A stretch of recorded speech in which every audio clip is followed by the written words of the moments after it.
Okay, good afternoon, everybody. Thank you so much for being here in the YouTube Live. Tonight, we're going to be starting our Upper D presentations. And so, well, to go ahead with it, I really want to appreciate all the people right now watching this YouTube Live. And secondly, I would like to appreciate the hard work and commitment of our Upper D students. Tonight, they will be presenting pretty interesting topics. And well, we're going to start with the first one and the first presenter. His name is Daniel Henao. He's going to be presenting a little bit and telling us a little bit about social networks and how addictive they can actually make us. So Daniel, you know more about the topic. Thank you so much for being here tonight, and you have the floor. Okay, teacher, thank you. Thank you for all. Good evening, everyone. Greetings for all. Welcome tonight. I'm going to share with you an important topic about social network addiction. Yes, I think it's an important topic nowadays because two reasons in especially. The first of them is that all the people currently use everyday social networks, and the second one is that there are many problems when you don't use this application the correct way. Yes, I mean, the first question that we need make ourselves is if you are considered an addicted person to social media. To answer that question, it's necessary to see two studies, one of the 2016 and other and the 2019. Yes, studies by Mark Griffiths and Dira Kos. I think that is a good question because the use for social networks currently are increased the last years. For that, we are going to talk about it. I'm going to show us some dates, two important studies. One of them say that people who are considered like addicts can have some mental issues. It's very important detaining that. Yes, according to first study published in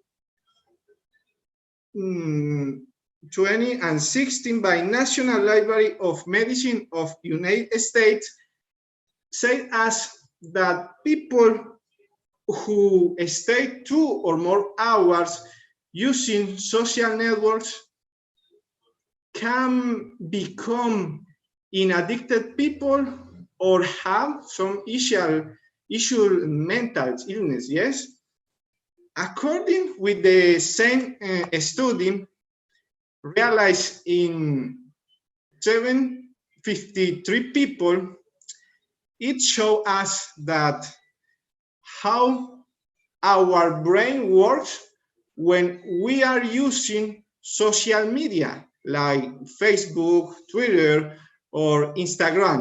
Yes, the study show that exists three main illness about it, relation dot, that is anxiety, depression, or even suicide thoughts. Yes, it's important because nowadays many people, young, in special children, that are people who more use social networks. Yes, and they can become in lonely people, and two,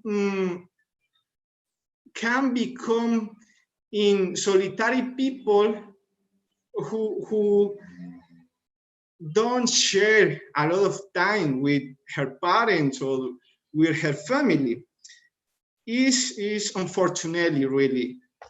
And another study showed us that is not only related with children or teenagers. It's not that many people, adult people, can be affected with that, yes, in your works, in your jobs, especially when they use a lot of time in social networks in working hours. Yes, for that is not only affect children in their performance school, for example. And then another study published in 2019 say that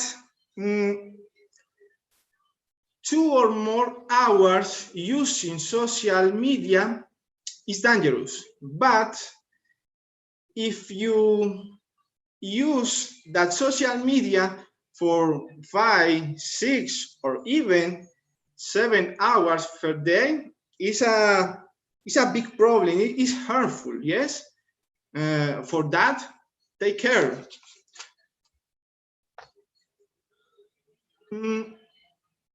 Look these questions. How to know if you are addicted to social networks? Yes. In that questions, if you answer possibility 2 or more, you are considered a person who can become in addicted people, addicted person. But if you answer those of questions positively, so you need to be helped for a specialist in illness, mental issues. Yes. For that, the conclusion with the studies is that not everything is bad, not all is awful. Only you must be take care. You have take the control of social networks, and it can be work. It can connect around the world, and you can get a lot of valuable information about whatever topic you want. Yes, and only take control that. And is all, teacher. Thank you for listening to me, and I hope that information will be useful for everyone. Thank you. Thank you very much, Daniel. It was definitely very, very informative for all of us. I'm not pretty sure. I think that I'm very likely to become an addict now that you show me the the questions over there. But well, that's not the topic right now. We're going to continue moving on to our next topic. We will be working on a very interesting presentation. This one is going to be, yes, our next presenter, Alejandro, with a very special last name, La Rota. He's going to be presenting a little bit about techno and house music, okay? So very interesting topic, and definitely a very pretty interesting presentation, the one that he's going to be showing tonight. So Alejo Larrota, you're more than welcome. Thank you so much for being here. Proceed with your presentation. Thank you, teacher.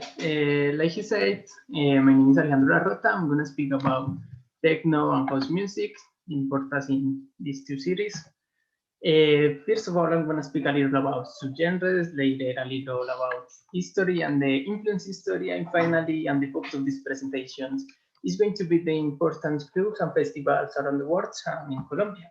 So the subgenres in electronic are a lot because these subgenres has more subgenres and the connection between there are a lot, but I choose house and techno music because for me both are special in preference and because I think the others could be a little catchy, and these are more deeply, and there are artists in these two subgenres that has their own style and they are different of the rest.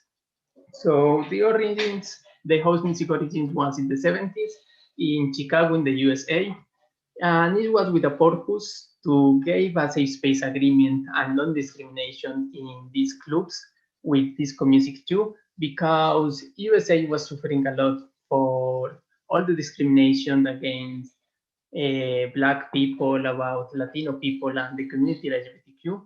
And some years later, techno music started with the same purpose that was this fight against all discrimination, and with this community Black for four people who started this techno music, and it hasn't had a good increasing in the USA, but in Europe, yes, and started the illegal parties known like rape, the rave party and the culture rave in the UK, in the Belgium, and they were very famous in the 19th. But in in Germany, it has impact social and cultural because after the Second World War, it was difficult for all the people to be together, to be in peace, to fight against the discrimination. And with the fall of the Berlin Wall, the reason for be together and join like a nation, like a world, was the music, and the techno music was important influence in the streets of all Germany, people dancing together, and with punk music and rock music were important too. And few weeks later that they did this big festival of Paradise with millions of people, and they took the streets of Berlin and make this big festival, and they have done it until yet. They have done it since 1989, and people in Germany continue being maybe a little cold and insecurity, and they could find these spaces in the clubs to be more relaxed, to be themselves, to have this freedom. And Berlin now is capital of techno, and Berlin is very important because they have declared cultural institution, those clubs, and the best clubs in the world are in Berlin. And I'm gonna speak a little about them. Berghain is the best techno club in the world. It was founded in 2004 in an abandoned electrical power plant. It's recognized for his dark techno and overwhelming techno. They have a strictly political. They don't let in people easily because nobody knows the reason, but maybe it's the environment. It could be a little heavy, and they are not fans of marketing. This is the only pictures that they have in their Instagram. Is taking photos is not allowed, and Paris in Berlin has been legendary with the best DJs in the world, the best artists with large crowds ever. Paris of all the weekend, and we can find more clubs like Berghain, like Tresor. Tresor is a great club too, with environment similar. We have Watergate. Maybe Watergate is a little more relaxed because yes, it have two stages, two floors. One is inside a boat, like you could see in the picture, and other is like in a rooftop. That is, it's very nice. It's very relaxed. It has great DJs like residents, so it's a great place. We have others big clubs like Fabric in Madrid with a big capacity of 12,000 people. And Spain Miami is not so big, but it's one of the best clubs in Miami. And we have the clubs in Ibiza. Clubs in Ibiza are very special because Ibiza is the city of Paris, and we can find this Ibiza or High Ibiza in Afterlife, that is a record label, and Circo Loco on the CTS is Afterlife is more like melodic techno, and Circo Loco is more like rock music, and they make every week Paris during the summer in Ibiza. The summer Ibiza is so known. So we have some clubs here in Colombia. I think these two are the most important. One Bogota closed in the beginnings of the 2020 because they wanted to focus in the festivals that they do around Colombia. They have increased in a lot. They have brought the best DJs in the world, and Mute Medellin too is a great festival. It's a great club. I'm sorry. And other clubs important in Colombia are like Octava in Bogota and Salón Amador in Medellin. They are more like progressive and house music. And we have this, now I'm gonna speak a little about the big festivals.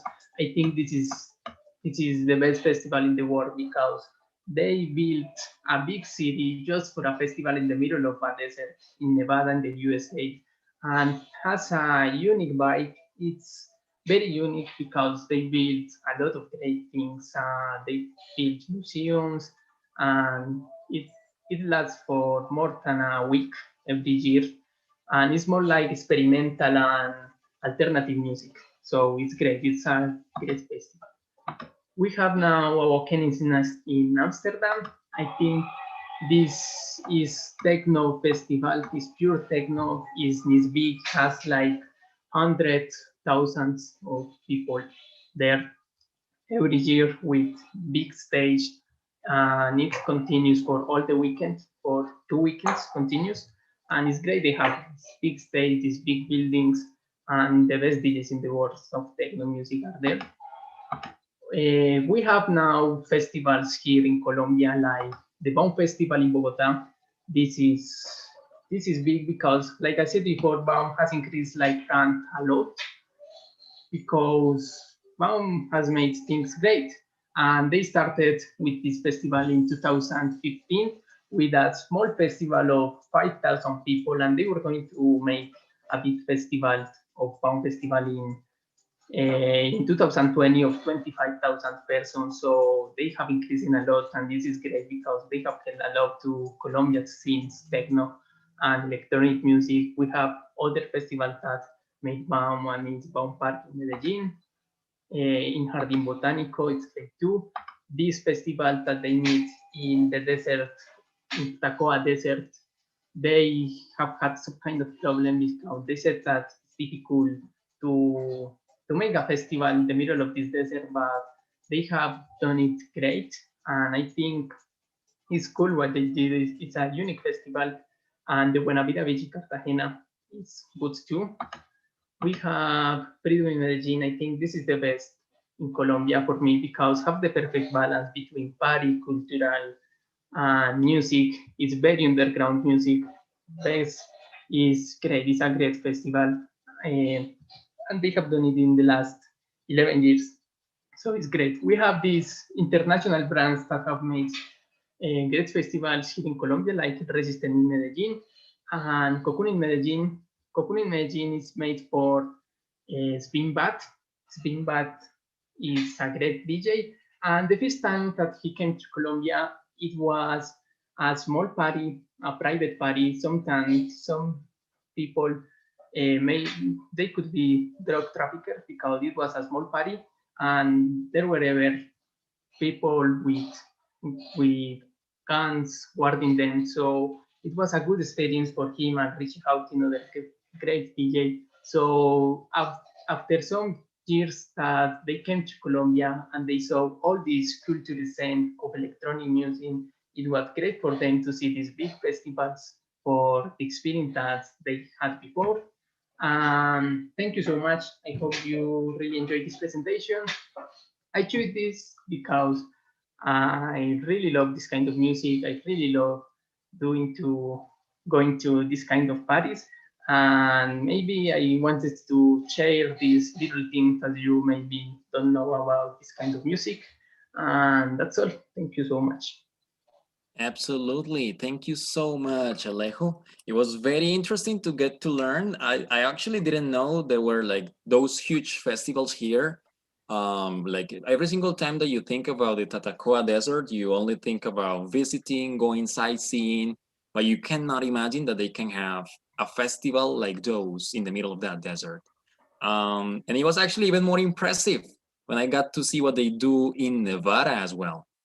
Very interesting. Very good job.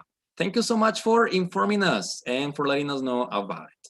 The next person that is coming up right now for and with his presentation is going to be my dear Juan Sebastian. I call him J. Sebastian. He's going to be explaining a little bit about systems engineering, what it means, and well, what you actually need to do over there when you become a systems engineer.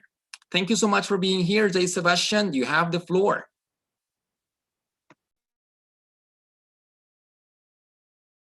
Okay, hello teacher, hello everyone.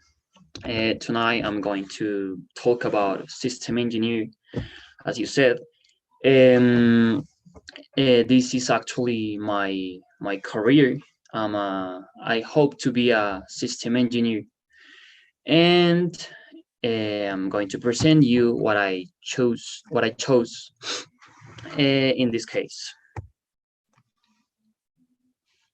Okay, here you have the index, and I'm going to talk about what is system engineering, my career, of course, what is a programming language, which is very interesting, and I select some of them because there are a lot of them. And finally, I'm going to talk about binary code, which is the language of our computer. Okay, so what is system engineering?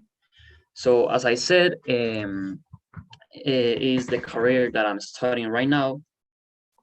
And as the name said, system is not only, also, I mean, system engineering is not only about computers, codes, and those things that I think you are thinking right now. As the name said, system talks about a lot of systems.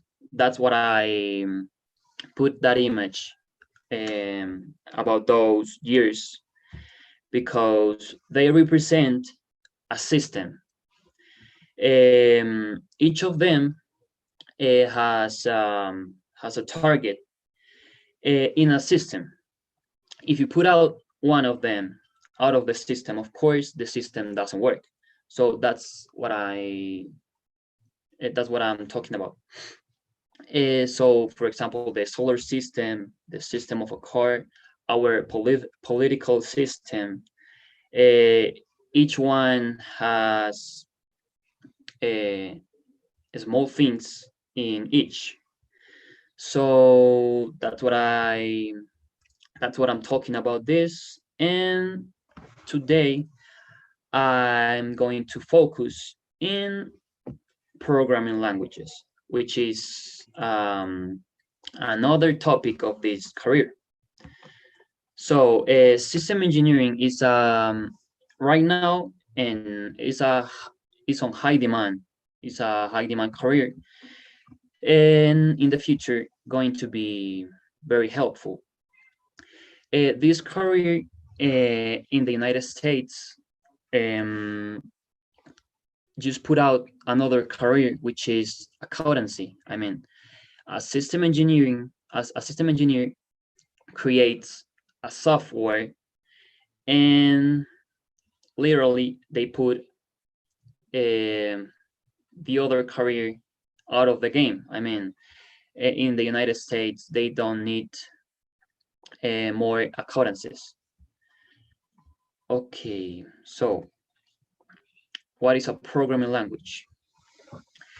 it's very interesting because a programming language is like how you can communicate with your computer is incredible because, for example, we have English, we have Spanish, we have French. And in this case, we need to talk about with our computers, but how we can do that. So these are the answer, programming language. You can, for example, with algorithms, make some instructions or rules to solve a problem or to create, in this case, a website. And for example, an algorithm, which means that are a set or rules to be followed, in this case, by your computer. And for example, programming languages are like, for example, if you want to make a calculator, you need to indicate to your computer how to do it. And I'm going to show you some of them. Okay, these are some of programming languages that I chose because one of them is my favorite and the others are very, how can I say that, very famous. For example, this one that is my favorite is Python, which is very famous and right now, nowadays, is the most used. This one, which is HTML, is used by web pages, websites. This one is C++, which is very interesting too. And the last one, but the least, I mean, the least, but the not least is Java. And I'm going to explain you each of them. Okay, Python. Python is a very interesting language, a programming language, which you can do what I said before, make instructions to be followed by your computer. In this case, Python is very fast, is very robust, is a very robust programming language. And if you think about artificial intelligence, this is your best option. Okay. HTML is used to create web pages or websites. And as you can see here, this is the structure. Those are labels or tags which you can create your web page. For example, in this case, you can put the title and you can put the body, which means that is the info about the document. And this is how HTML looks like. Okay, C++, like Python, is another programming language, which is, I mean, could be the same, but also have another things that some system engineers or programmers like the most. For example, if the programming language has shortcuts or not, if the programming language has, for example, more details, but it's the same. Okay, and the last one, but not the least, Java, which is the programming language that I'm learning in the university right now. As I said, it's the same thing. And as you can see here, this is how Java looks like. And this is the programming language that influenced a lot of newer languages. For example, Python was inspired in Java. And Java has a lot of variables. So it's very interesting, but it's kind of old. This programming language is kind of old. So I prefer Python in this case. Okay, so here we have some of important person. Here we have Tim Berners-Lee, which is the creator of HTML and is known as the father of the World Wide Web, the WWW. So without him, we can use the internet or the web pages, or maybe we can have access to do these kind of things. Here we have James Gosling, which is the Java's creator. Bjarne Strup, sorry for the pronunciation, which is the creator of C++, is the C++'s creator, and Guido van Rossum, the Python's creator. Okay, this is a very important topic, and is the binary code. The binary code is like the language of our computers, and is, if you are thinking about, for example, as I said, Spanish, which is our modern language, our computers has a language which is this. This binary code or this language is based on the binary system, which have two numbers, for example, in this case, the 0 and the 1. And it's kind of different about our decimal system, which is 0, 1, 2, 3, 4, 5, 6, 7, and 8, and 9. And we don't have, for example, the 10, because the 10 is the number 1 add to the 0, and then we create another number, in this case the 10. And the binary code, as I said, has the 0, which means a lower current of electricity, and which means maybe false in this case, in other terms. And on the other hand, we have the number 1, which means a higher current of electricity, and means true in this case.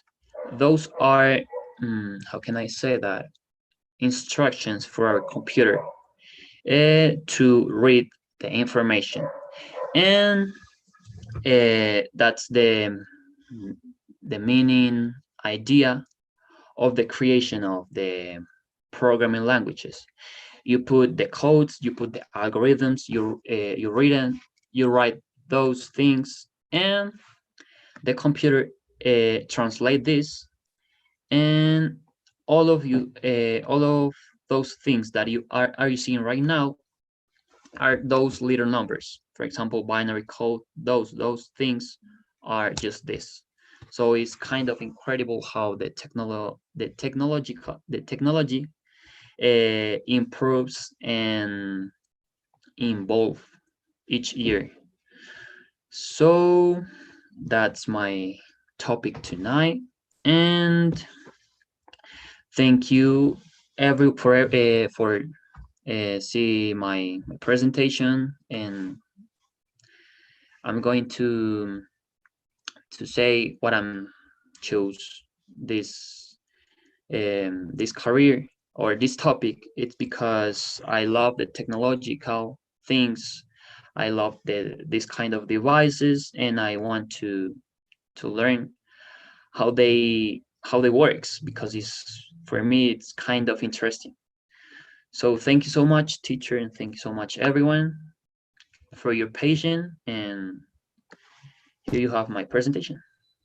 Thank you. Thank you so much, my dear Sebastian. It was very interesting to get to know a little bit about that. And I think that one of the most interesting parts that you showed us tonight was the way in which you can communicate now with machines, which is at the end the way we use these programming languages, according to what I understood from your presentation, because I have no idea about programming, being honest.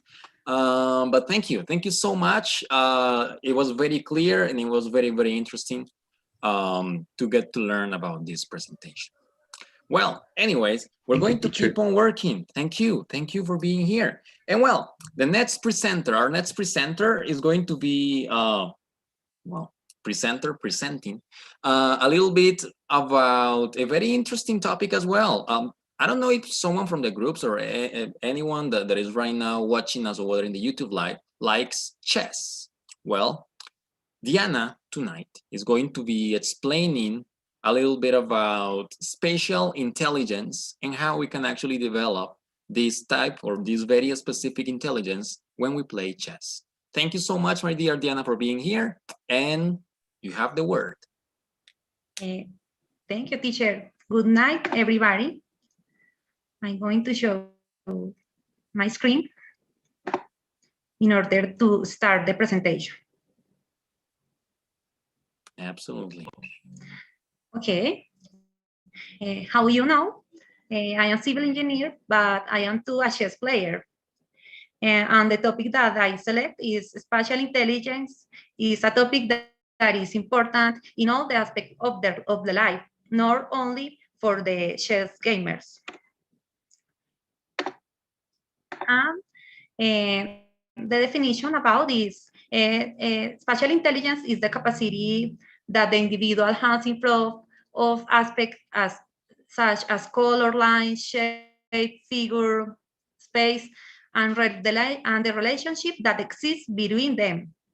It is also the ability of a person to process information in 3 dimensions. Here, there are some characteristics that has the spatial intelligence. I'm going to give you an example about someone, about the third. Recognize the same object in different circumstances.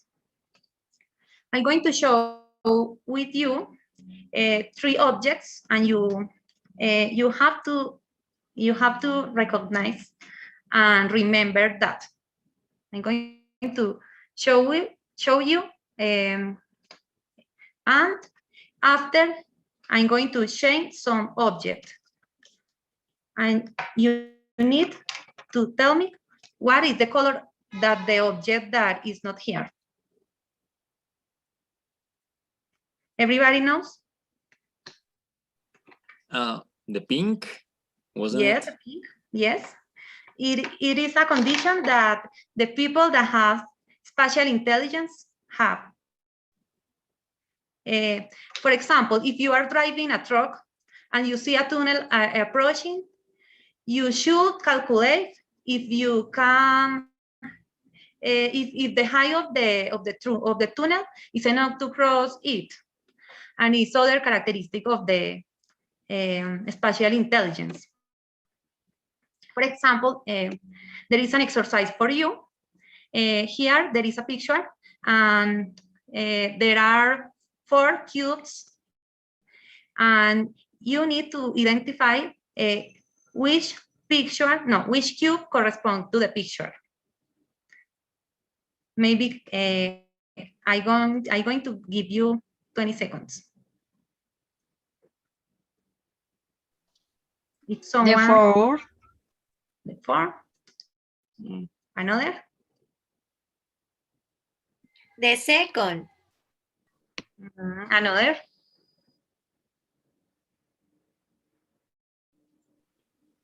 Okay, the answer is the first one. It's because if you see there, the blue color and the gray color are close. And when you close the figure, the first one is the answer. Okay, in this picture, there are two children who are putting together a plane.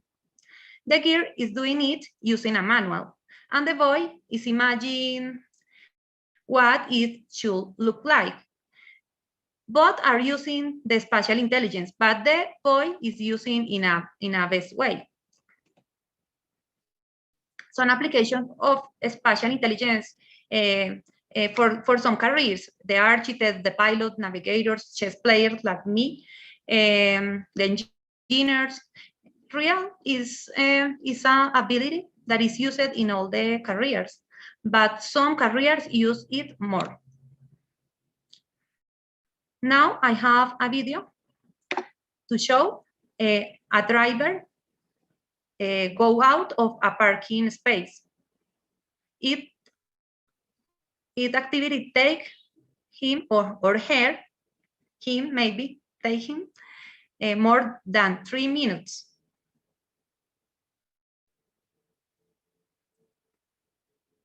If you see in the line time, it takes a lot of time.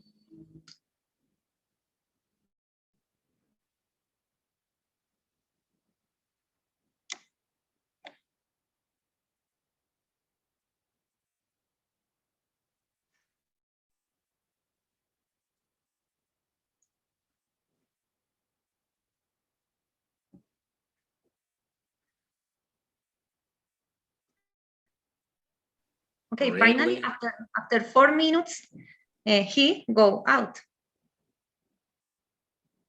But now we have other example of spatial intelligence. In this video, the driver. Okay, 3, 2, 1, go! Oh, schon ein dynamischer Antritt.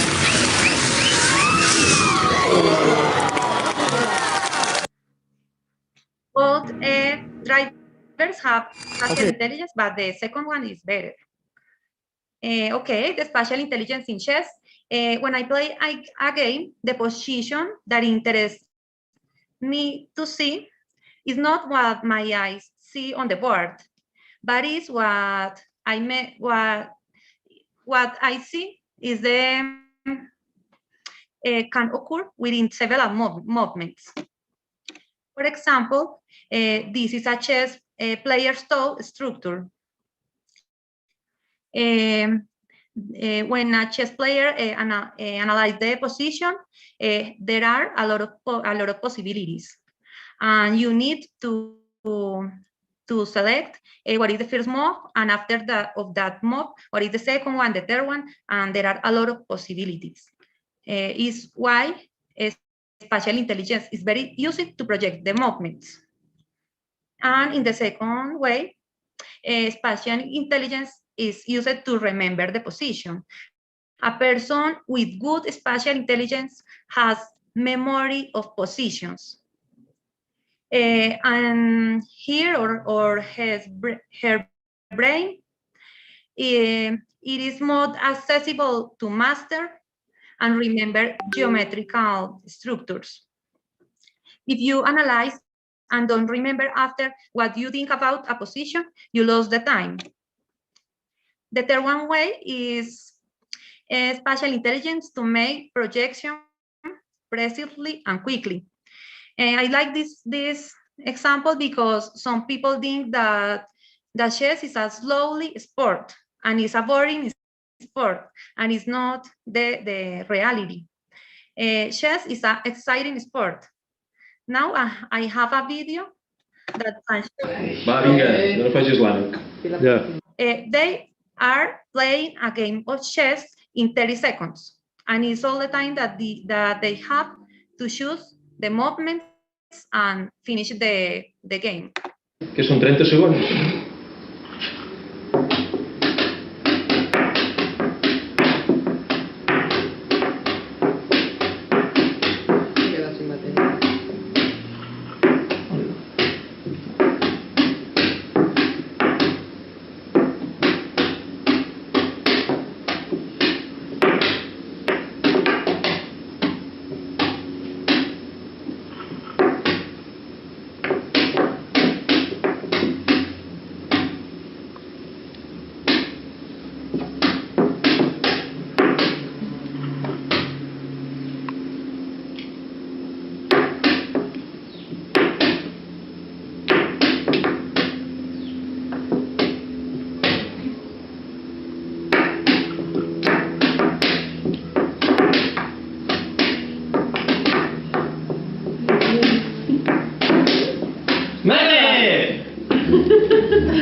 Okay, this is a chess game.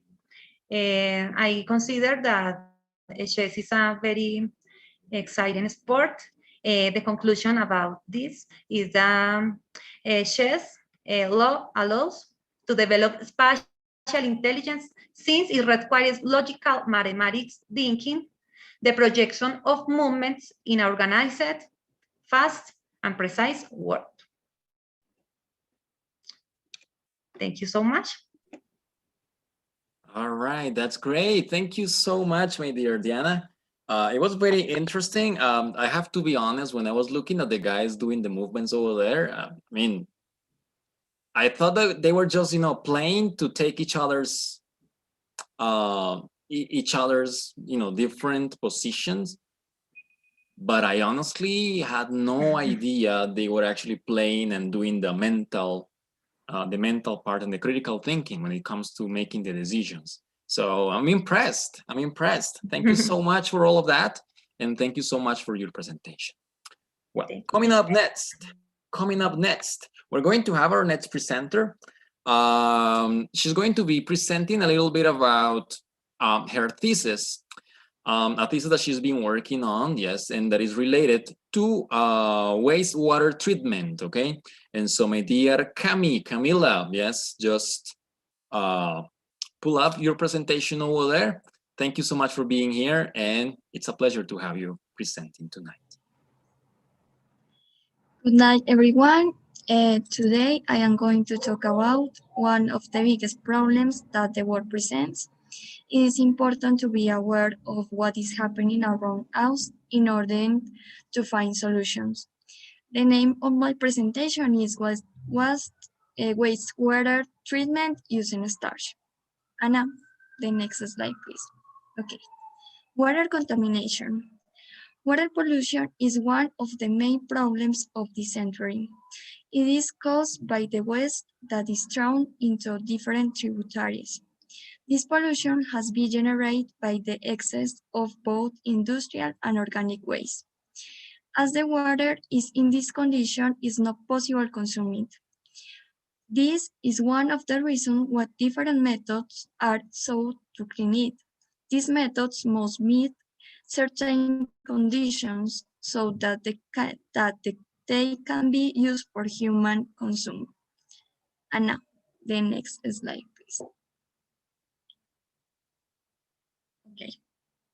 Techniques for water treatment. Okay. These are different methods, either synthetic or natural. In this case, I will speak of natural process.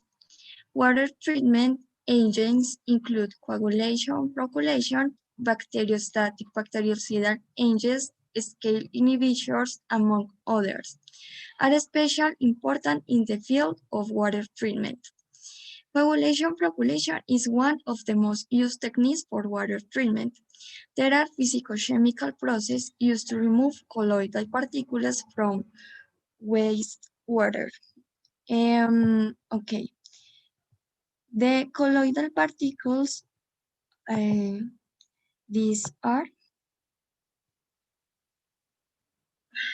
during the coagulation process, the chemical destabilization of colloidal particles occurs. This passes when the force that keep them apart and neutralized. That is what is happening in this picture or drawing. Okay.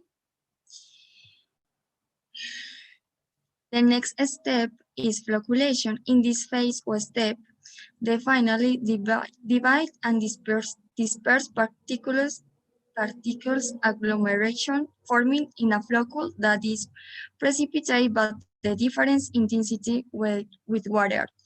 Then the water is clean. In this part, we can see the floccule. And Anna, the next slide, please. Okay.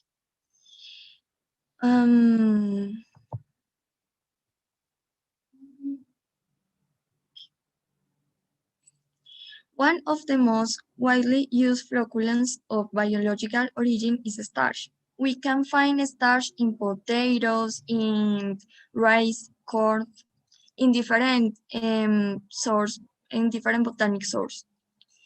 Starch is a biodegradable is a biodegradable polymer from the group of polysaccharides. Is possible the most important carbohydrate in modern human life. Is formed for linear or branching change from the glucose. This macromolecule is the amylose and amylopectin. We can see amylose and amylopectin in this round. This is amylopectin and this is amylose. The difference between these macromolecules is that one is branch and the other is linear. Okay. These macromolecules are found in different proportions depending on the botanical source, as well as begin from the physicochemical properties of the starch. And now the next slide. And thanks for your attention. All right, thank you so much.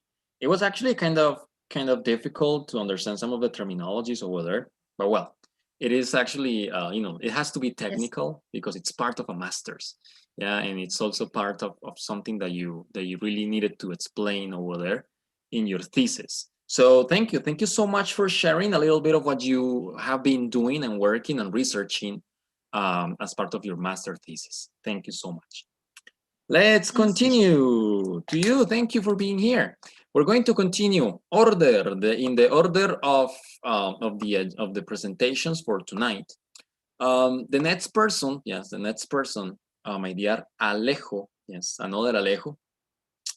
He's going to be presenting a little bit about a very interesting topic that definitely needs to be addressed. Because it's something that happens very often, not only in Colombia, but in many different countries around Latin America, specifically in Latin America. He's gonna be telling us about brain drain and the effect that it creates in our society. Thank you so much, my dear Alejo. You have the floor.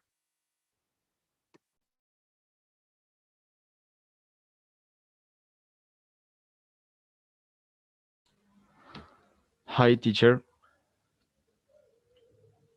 Could you hear me? I can. I cannot see you though.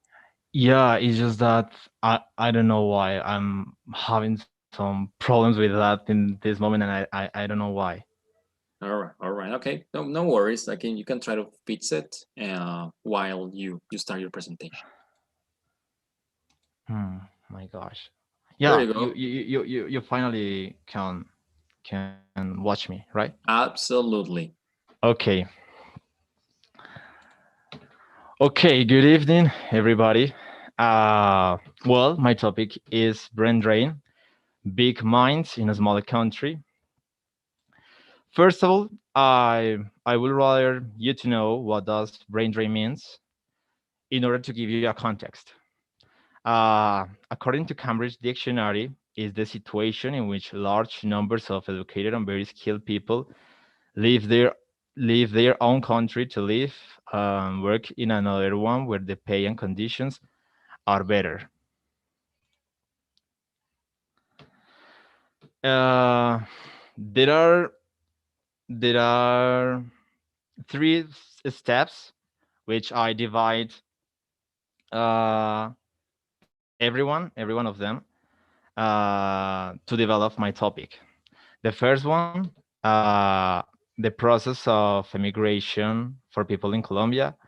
The second one, factors that carry out the process of brain drain. And the last one, Colombian diaspora.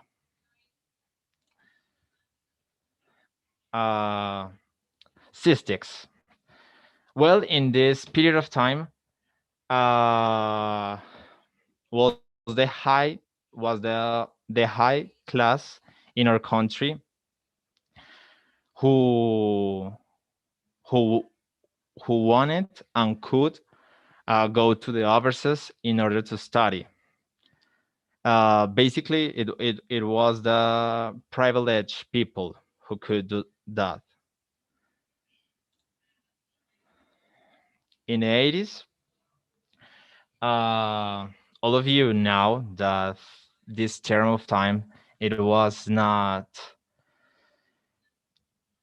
it was sadly because of the cartels of drug, narco traffic, and safety in the streets, and all of those kind of things made that skilled workers, Americans, and middle class entrepreneurs took the decision to to go out. They were the majority of the population who went out, and United States and Spain were not uh, the only destiny, if we can call it in that way. Um, will you wonder why Venezuela is there? And it's because a lot of people emigrate there because because they had huge economy there. They were strong with the oil, and they good salaries. I mean, good opportunities to people, and it made that the population took the decision to go there. Then, in the decades of 90s, we have the globalization. And the globalization, because it contribute to intensify the migration of specialized uh, human resources. There are two new opportunities, incentives, and as I mentioned it, resources all around the world, and not only skilled workers and Americans and middle class entrepreneurs. It made that uh, a great population could go and emigrate to a lot of parts of the world. Then we have the factors that carry out the process of brain drain, which those are economics, politics, and institutionals. Economic because of income differences, and politics because there are unsafety, unstable, and repression.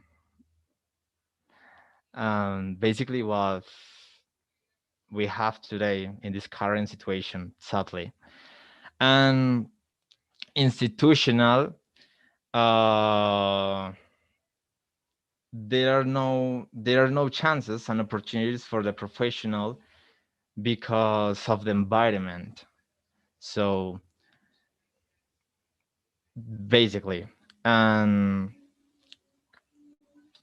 by the way, in an economic way, uh, you can search on internet if you are more interested in Gini index, if you would like to know how's the difference in the income in the population, people in Colombia. But well, we are not focused on it, so that's like a detail that I gave you. Okay, Colombian diaspora. Based on Revista Dinero, the population abroad amount to 4 million, according to estimates from Ministry of Foreign Affairs, which means that more than 10% of population of Colombia is outside the country.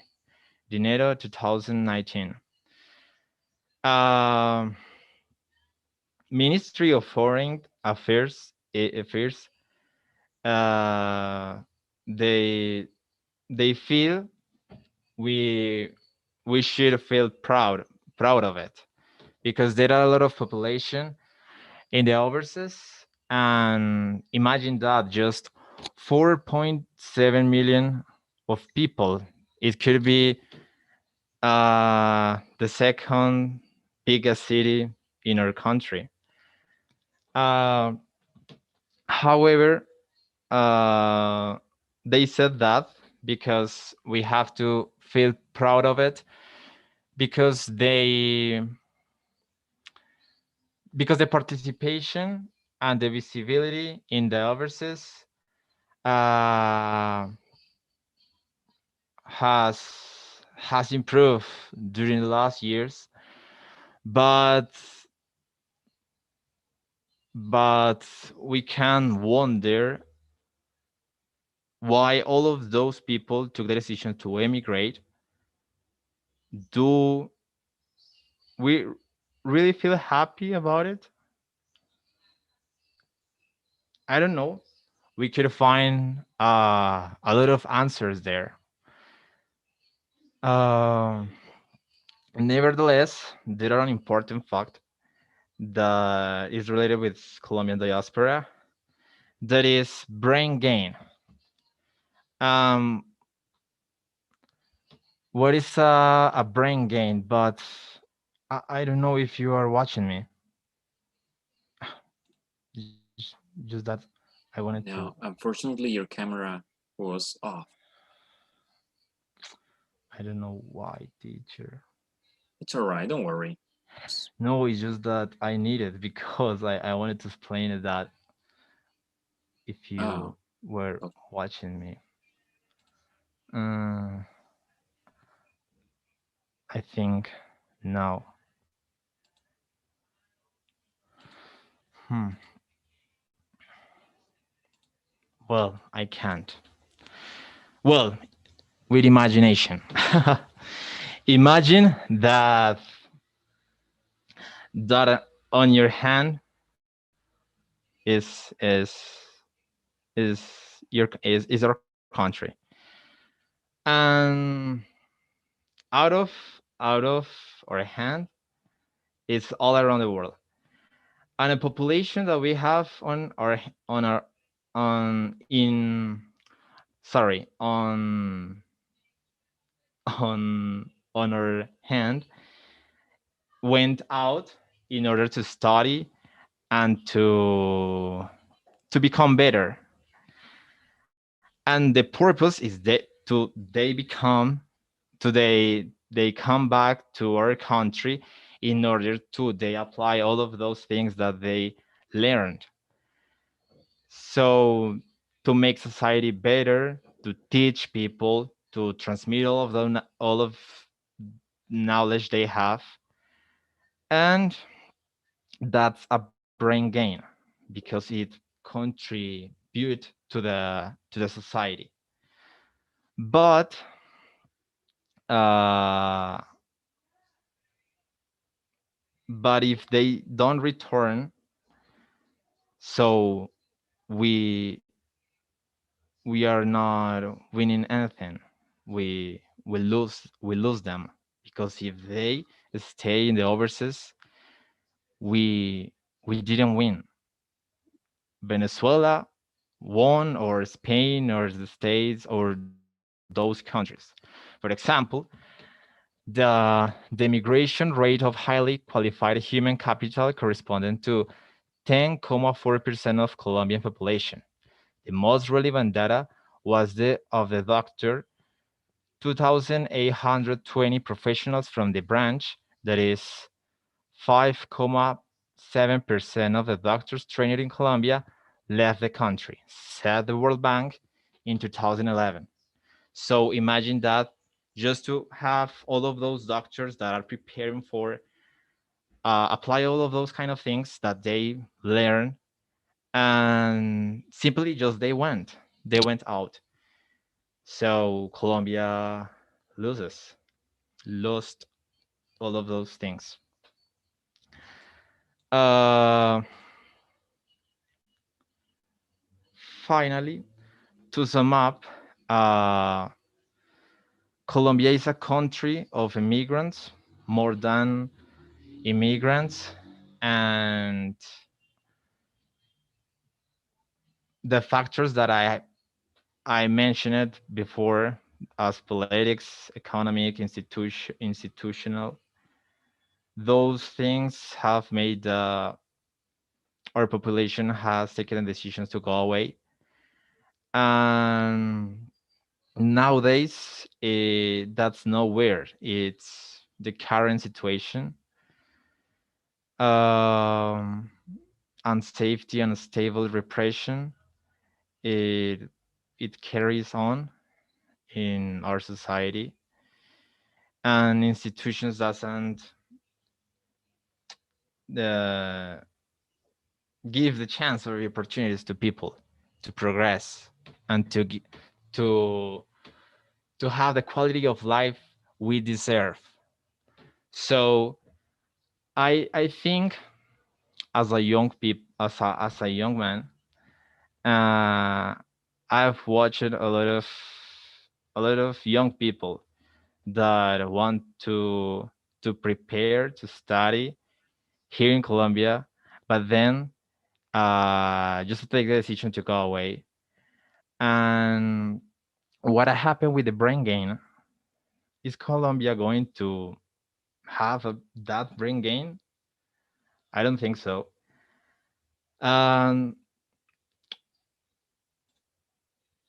Nevertheless, at the end of this presentation, I wanted to relate all of this topic that I thought that it was really important because uh, in the first part, I think that it is appropriated to the situation that is happening nowadays.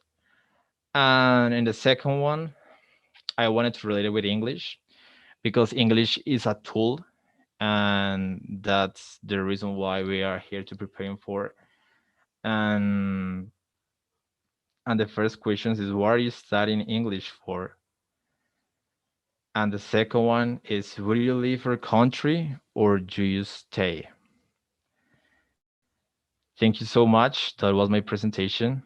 I hope you enjoy it. I'm sorry because of the camera. It's all right. Thank you. Thank you very much for your presentation.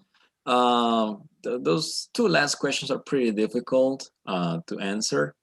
But what it's clear from your presentation is that there's something going on. And so definitely like we need to really appreciate what we have in here as well. But also we need to receive some appreciation as well. Thank you so much. This is food for thought. Yes, as we usually call some of these presentations that leave us with a reflection at the end of them.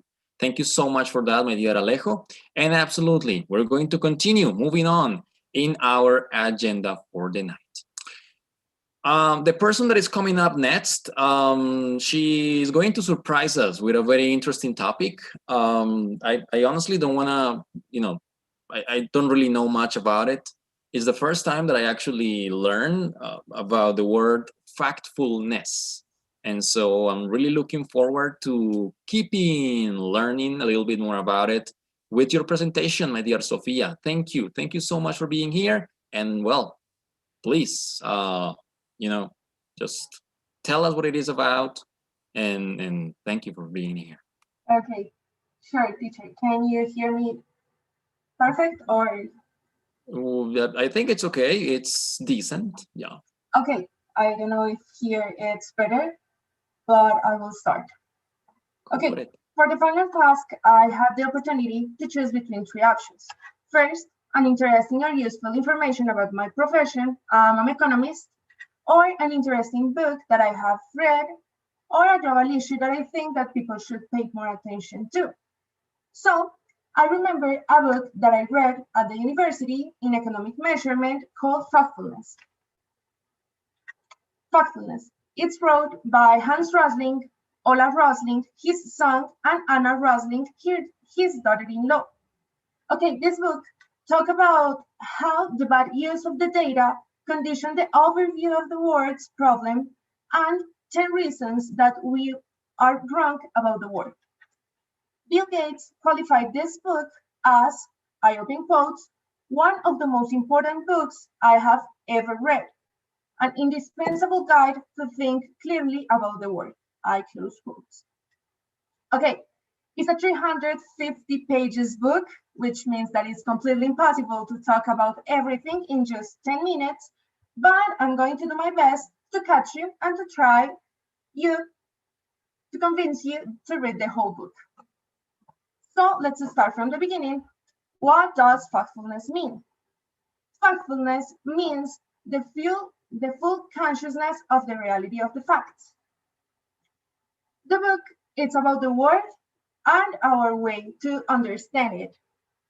So the book invites us to solve a simple survey to test your knowledge of the world. And I wanted to share it with you. So please find a piece of paper and a pencil and answer the 10 fact questions below. I will ask you the question and then I explain you the correct answer. Okay, question number 1. In all low-income countries across the world today, how many girls finish primary school? A, 20%, B, 40%, or C, 60%? Are you ready? The correct answer is C. 60% of the girls finish primary school in all low-income countries. According to the World Bank, the rate is 63.2%. Are you surprised? You are not alone. On average, just the 7% choose the correct answer. Most of the people guessed that the rate was the 20%. And it's normal because we usually divide the world into opposite parts. Let's continue with the second question. Where does the majority of the world population live? In low-income countries, in middle-income countries, or in high-income countries?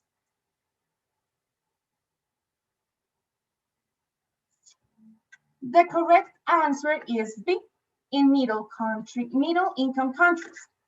The World Bank divides the countries into groups based on the gross or the income per capita in US dollars.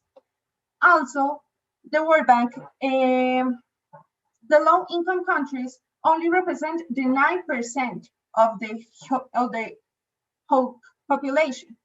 The middle-income countries, the 76%, and the high income are the 16%.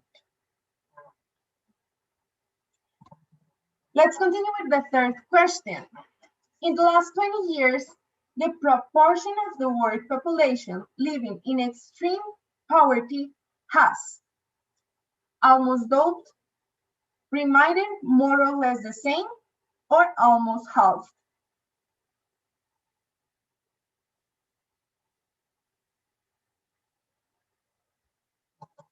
Okay, the correct answer is C, is almost halved. Remembering that the extreme poverty means the percentage of people that live with less than 1.9 US dollars per day. So the percentage has reduced from 34% in 1993 to 10.7 in 2013, according to the World Bank.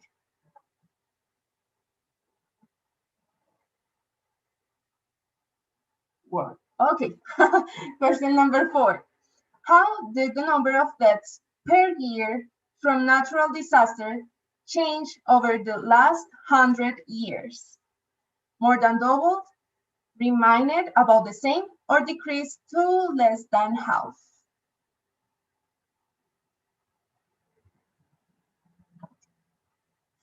The correct answer is the C. Annual deaths from natural disasters have declined 75% over the past 100 years, according to the International Disaster Database. Okay, since disasters vary from year to year, we compare the 10 years average to take this data. We are in the health. Let's continue. There are roughly 7 billion people in the world today.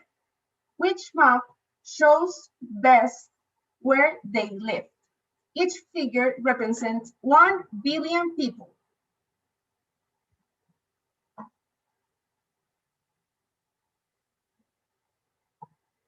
Okay.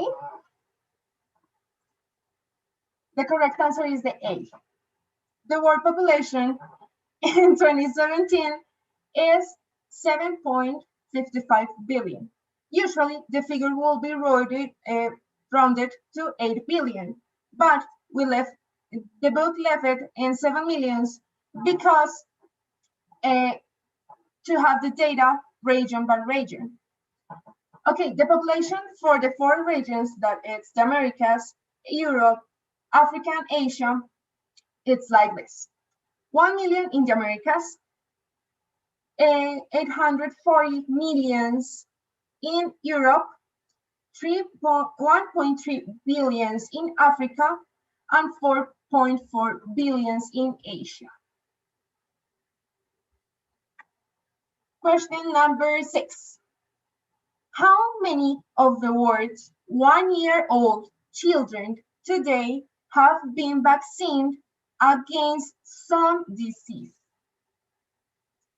20%, 50%, or 80%? The correct answer is the C. Currently, the 88% of 1-year-old children are vaccinated against some disease. According to the World Health Organization, the writers have rounded to 80 to not exaggerate the process. Question number 7. Worldwide, 30 years old men have spent 10 years in school on average. How many years have women of the same age spent in school? 9 years, 6 years, or 3 years?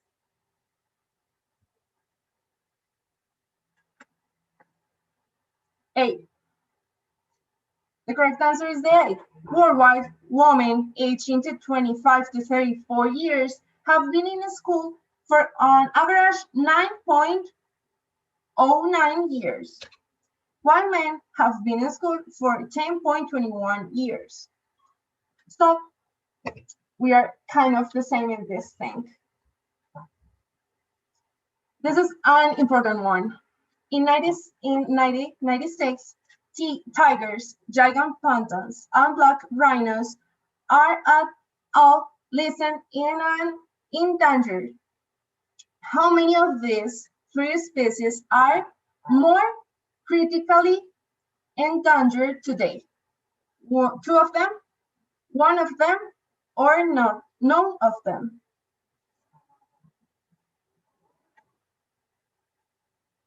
Okay, the correct answer is the C.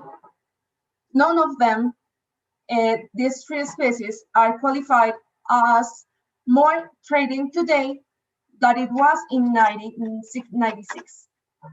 The tiger was qualified in that year, but in the Worldwide Foundation in the 2016 declined of the list because of the number of the tigers increased in the wild living. The same posed with the panda, that in 2015 new estimates of increase of free-ranging specimens result on the qualification to less critical or vulnerable. And with the black rhino was qualified as critically endangered and remains so in 1996. But however, the International Rhino Foundations say that many free branding populations are slowly increasing. Okay, question number 9. How many people in the world have some access to electricity? The 20%, the 50%, or the 80%? The correct answer is the C. Most of the world population have access to some electricity. To be exactly, the 85.3% have some access to electricity grid in their countries. Okay, we rounded to the 80% not to exaggerate the process, but I have to tell you something here. The term access is defined differently across the underlying sources. In some extreme cases, families may experience an average of 60 power outage per week, but they are qualified as having access to electricity because the question says refers to some access. That's why it's the 80%. And here we have the last question. It's about the global climate. Says global climate experts believe that over the next 100 years, the average temperature will A, get warmer, B, remain the same, or C, get colder.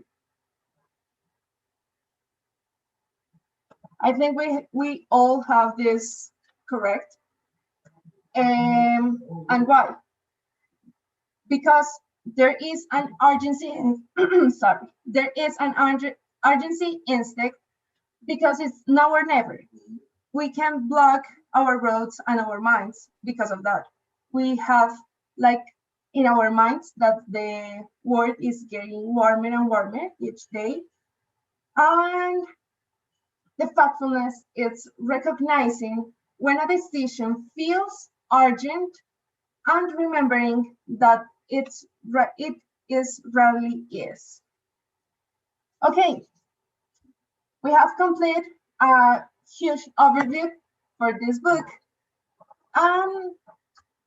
This is completely true topics, but we have it blurry in our minds. And this is just an opener. It's something technical, I guess, in the book, but I completely recommend it to you because it's amazing. But at least I want to know. Tell me, you're an optimistic or a pessimistic person? And that's it. Okay, my dear Sophie, thank you so much. Let me tell you, I have to be honest. Imagine, guess what? Tell me. I only got 2 correct. It seems that I read the book, I just have 4. Yeah, okay, well, so I'm not doing that bad. No. I'm not doing that bad either then. Okay, that's pretty good. Yeah, so that means that I'm pretty pessimistic. I guess. All right, well, Jesus the Lord. Okay, learning a little bit more about ourselves tonight with my dear Sophie and your great presentation. Thank you so much. Thank you so much for showing this to us, and it was a very interesting exercise for sure. Very interesting book. I think I'm gonna be looking for it pretty soon. Yeah, absolutely. Okay, teacher, thank you. To you. Let's see. Anyways, guys, thank you. Well, so far, yes, we're kind of like in the middle of our presentations right now. And so, well, just to continue with the rest of the presenters, we're going to be right now listening to my dear Jacqueline Gonzalez. She's going to be telling us a little bit about the universe of the ICTs. Yeah. And so, well, Jackie, thank you so much. And well, we're super happy to have you here. And we're going to be listening to your wonderful presentation as well. Thank you so much, teacher. Hello, everyone. Well, I am audiovisual and multimedia director, specialized in ICT projects. For that reason, I chose this topic. Well, what are ICTs or information technologies and communications? Well, ICTs are communication integrated with technological systems. These are television, radio, video games, cinema, internet, or multimedia. Their communication is massive, and they use technology for their transmission. For example, satellites, internet, Wi-Fi, signal transmission, electronic tools, mobile devices, for example, computers, tablets, or cell phones. We can find sounds, a static or moving image, graphics, photographs, videos, podcasts, text, or documents, or music too. In audiovisual and multimedia, we can find many things because this represents our culture, our ideologies, values, beliefs, humanity, reality, and dreams in general. What art is proposed? Inform with news, with special reports, or chronics in general about topics or situations around the world in our communities. For example, culture, politics, economy, or social issues. Other purpose is educate. For example, in multi-platforms, as model learning, basic support of cooperative work, search engines,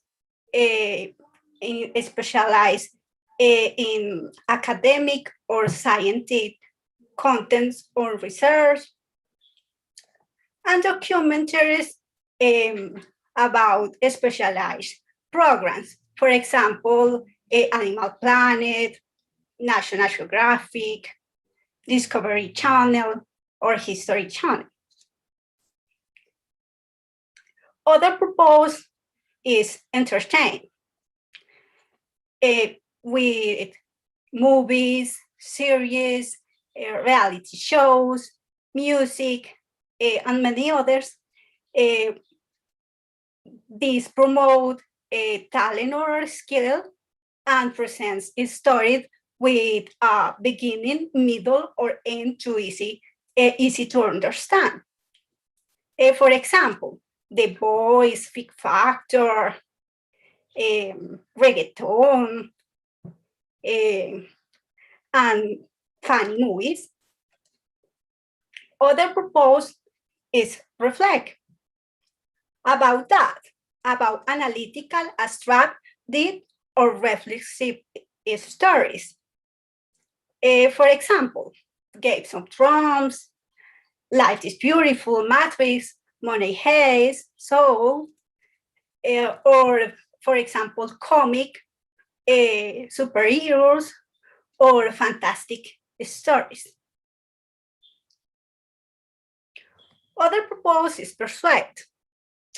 Advertising persuades about different things or problems in general in society, or advertising about products or service, or social issues in general, or healthy or other purpose. You need to make a decision about something. The media, or in general, different multi-platforms offer many possibilities for all people in different ways, and is a good and excellent representation for a story and interactive and multi-screen universe in digital age. Why is important or relevant this topic? Because we can have more access to information, education, entertainment, or knowledge. We can have more interaction and global and knowledge about global problems, and more digital tools for the future in our jobs, in our studies, and many other ways. And no more. Thank you for all. Thank you very much. Thank you very much, my dear Jackie, for your presentation over there. Pretty colorful and pretty attractive as well. And it was actually a very interesting way for us to get to know the ICTs are now everywhere. Nowadays, everything is related, like what we're doing right now, virtual class and having this online session with this huge audience. It's part of ICTs, yeah, and everything that is involved with them. So very important and very relevant for the current way that we, the current approach that we have for many different tasks in our lives. Thank you so much for that. And well, coming up next, we're going to continue talking a little bit about technology. Jackie was telling us and explaining a little bit about the ICTs. And well, coming up, my dear Juan Jose JJ Mejia, he's going to be just explaining the process. Yes, a very interesting process, which is called automation. So, well, you know more than me, my dear JJ. Thank you so much for being here. And please explain to us what this is all about. Okay. Hello, everybody. I hope you're having a good night and you are enjoying our presentation. Today is my final presentation. My name, as the teacher say, is JJ Mejia, and I'm going to talk about automation. Okay, let me see. The agenda of my presentation is going to be this. So first of all, I'm going to give you some reason why I choose my major. After that, I'm going to talk about industrial revolution, industrial automation, advantages of industrial automation, domotics or home automation, and finally, I'm going to give you a conclusion. So let's start. I'm a student of industrial engineering. So one of the reasons why I chose my major was because I like a lot automation. Because it's incredible thinking about how a machine can do everything faster and better than humans. And also how easy it looks when they do it. I say that my partners already talk about the globalization. I'm going to say globalization is one of the topics that we have to take into account when we are talking about automation. So because globalization has brought us a lot of machines that can do everything we want.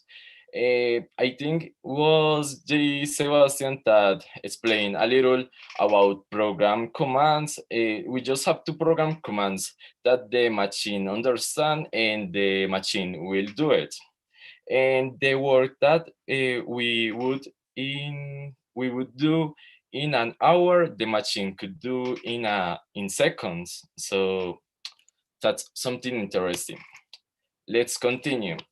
We must talk about industrial revolution because I think there was the first step that we made before of the arrival of automation. So let's start. I'm going to explain a little because I don't know. Maybe if I explain all the things about each industrial revolution, we need all the night. So first industrial revolution. The first industrial revolution started in 1716 and was until 1840. The first industrial revolution used steam and water power to mechanize production. The second industrial revolution started in 1850 and was until 1914. The second industrial revolution used electric power to create mass production. The third industrial revolution used electronics and information to automate a process, to automate productions. Let me explain a little later. For industrial revolution, it's characterized by a fusion of between digital, biological, and I don't remember the another, and digital and physical. So spheres, and okay, and there are some difference between the third industrial revolution and the fourth. There are three difference: the velocity, scope, and the system impact. And what is important clarify the last thing that I said is because I had a teacher in the university that used to say that the fourth one is just was just a prolongation for the third one. So, but in this case, is that's not true. So industrial automation. I'm going to explain each concept in this case, industry and automation. Automation describes a range of technologies that reduce human intervention in process. Human intervention in process, human intervention is reduced um, by, let me see, because I don't remember. I have a bad memory. Predetermining decision criteria, related action, and sub-process relationships, and avoiding those predetermined in machines. And let's continue with the industry. Industry is linked with manufacturing, that is the production of goods through through of labor, may machines, tools, and chemical or biological processing or formulation. I'm going to explain a few advantages of industrial automation. Let me show you. Improved quality, higher efficiency and throughput, lower cost, and better safety. So let me go back. So improve quality. Why? As a result, they provide the let me see. The precision provided by industrial automation, higher efficiency and throughput. Just imagine that you have a robot. The robot can operate 24 hours a day and 7 days a week. So it's better than just have a operator that just are be able to work 8 hours a day. And lower cost. Why? Because maintenance is you just have to worry with pay the bills, the energy bills, and the maintenance of the machines. And finally, domotics or home automation. In my case, I ordered an interrupter and a switch to become my room smart. And domotics is about that. Just thinking about say Alexa, turn the lights, and Alexa will do it. As you can say, there are a lot of application of that as a lighting, climate, entertainment system, appliances. Probably entertainment systems, you could just say, Alexa, turn on the TV and play that series. And Alexa will do it, of course. And you just have to say Alexa, and that's all. So you can improve that, you can implement that in your house, and it will great. What else? It may include home, such as access control and alarm sensor. Probably, if you're going to La Rochela and you are worried about your house because it's alone or something like that, you can turn on your lights with your phone, by your home phone, and that's all. Probably the type is gonna think about twice to get inside your house. And that's all, Alexa. In conclusion, you could automation whatever you want. You can do it in your house too. And automation is really important in these days, because just imagine to have to pay an operator to work. In this case, you don't have you can do that, because there are the restrictions in this moment with the pandemic, and the machines don't have these restrictions. So it's important to have into account. And that's all. Thank you. Thanks for your attention. Thank you, my dear JJ, for the presentation. It was pretty interesting, yeah, and getting to learn a little bit more about domotics and the way it works over there for those type of technologies. Yeah, very nice. Thank you so much for sharing.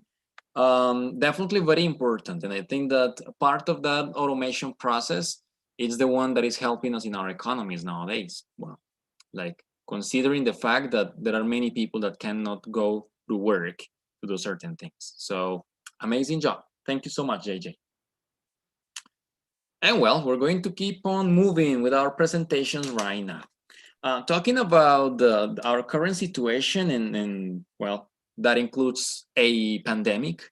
We're going to have our dearest doctor here in the group, my dear Eliana, who is going to be presenting something very interesting, and that's about vaccination.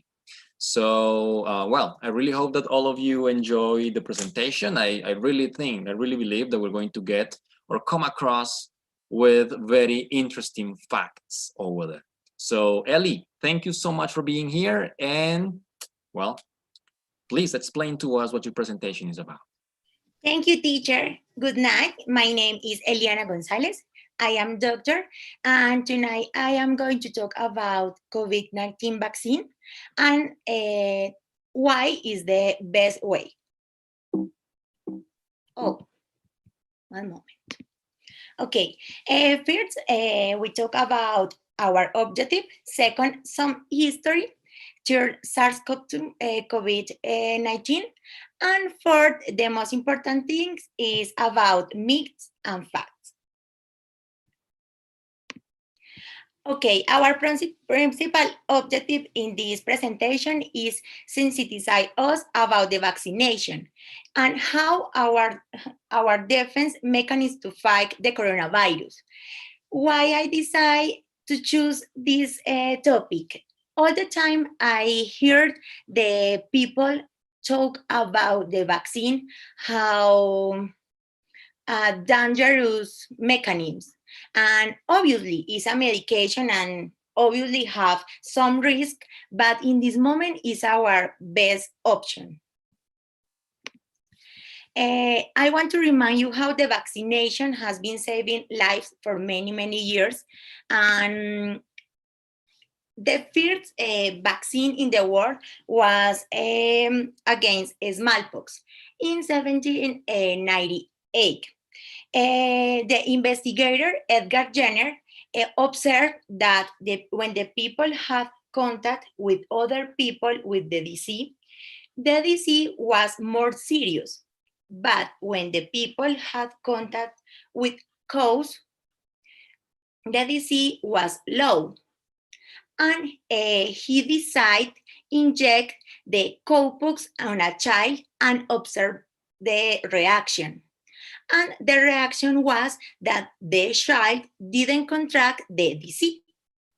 Why? Because the child, he was immune thanks to the previous inoculation of the cowpox. For this reason is the name of the vaccine. In English is more illogical because in English vaccine and cause, but in Spanish is logical because it's vacune. Yes.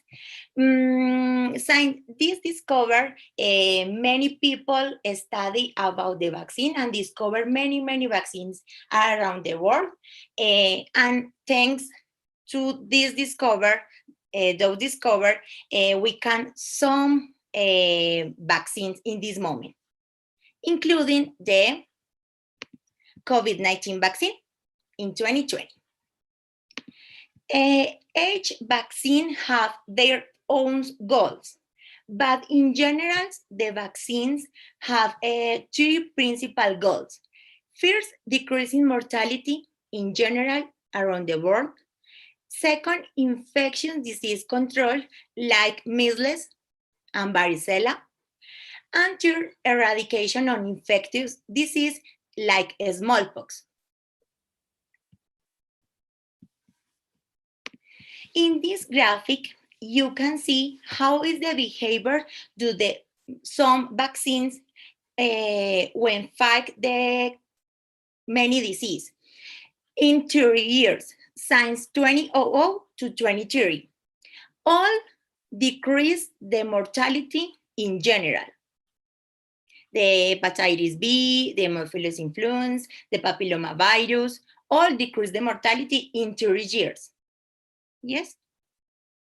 The SARS-CoV-19 is very important because caused by the severe acute respiratory syndrome and was declared pandemic in 2020. The most important thing is the rate of fatality because it is estimated to between 1 and 2%. It's a high mortality, affecting primarily the aging population and the people who had some comorbidities such as hypertension, diabetes, cardiovascular disease, and cancer. It's very important that the majority of infected people are asymptomatic. However, these people is very infectious because have viral particles that contribute to the challenge for containing the spread. For this reason, is the most important effective is the isolation, because the isolation blocking the spread of the disease. In development of vaccines, in this moment is considered a higher global public health priority for the control, transmission, and spread of the disease. In this moment, we have 5 effective vaccines. These vaccines include epitope-based peptide vaccine, recombinant protein vaccines, viral vector vaccines, nucleic acid-based vaccine, and inactivated vaccines. In this moment, we already have a vaccine. For this reason, 70,500 is the people number of fully vaccinated COVID in the world in this moment. The most important in this presentation for me is myths and facts, because I hear all the time these myths. The first myth is, can a COVID-19 vaccine make me sick with COVID-19? No, it's totally false, because the vaccine is made with live virus attenuate. These viruses are attenuate and don't have the capacity to sick with the coronavirus. Yes, it's impossible sick with the vaccine. Will a COVID-19 vaccine alter my DNA? It's impossible because the vaccine don't have contact or interaction with your DNA in any way. It's impossible. Will a vaccination protect me from getting sick with COVID-19? Yes, of course, is the principal objective. The vaccine teaching your immune system how to recognize the virus that causes COVID-19 and how to fight it.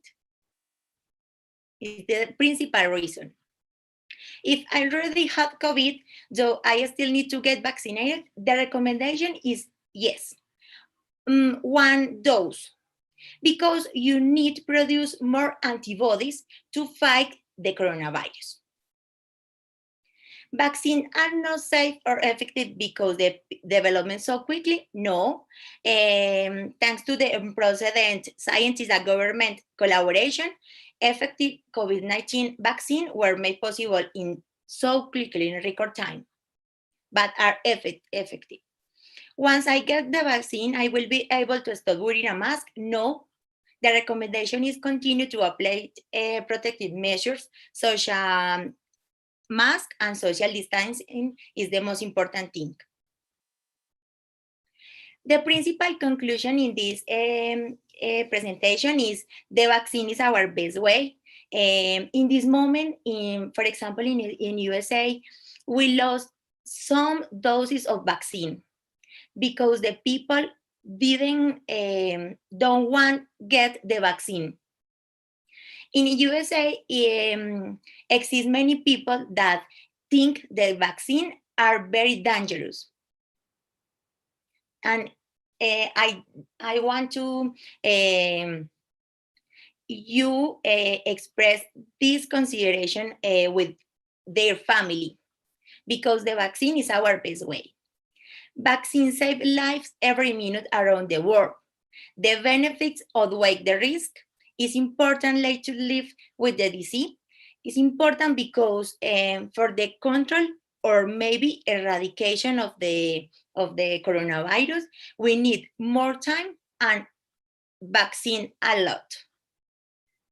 And education is the tool for all, for use the mask, for the distance and social explanation is very important because it's our best way in this moment. And we are all important in our society. For this reason, take care. Thanks, and no more. Thank you very much, my dear Ellie. Yeah, a very good explanation. I was really looking forward to listening to those myths and facts, because definitely that's the fear that many people feel nowadays when it comes to talking about this coronavirus vaccine. So yeah, I understand they can be, fearful of it, but definitely I think that the last part, education, is the key as well. So we really need to educate them and tell them that the vaccine is the best way, as you were mentioning in one of the conclusions. Amazing presentation. Thank you so much for sharing. All right, well, very, very thankful as well to have here someone that follows my own profession. And so, yeah, our next presentation is going to be, directed a little bit more into the education side. And so we're going to be listening to Anna, my dear Anna. She's going to be talking a little bit about early childhood education and how she's nowadays preparing for becoming an early child teacher. So I'm gonna love this presentation. Thank you so much for being here, and you have the floor, my dear Anna.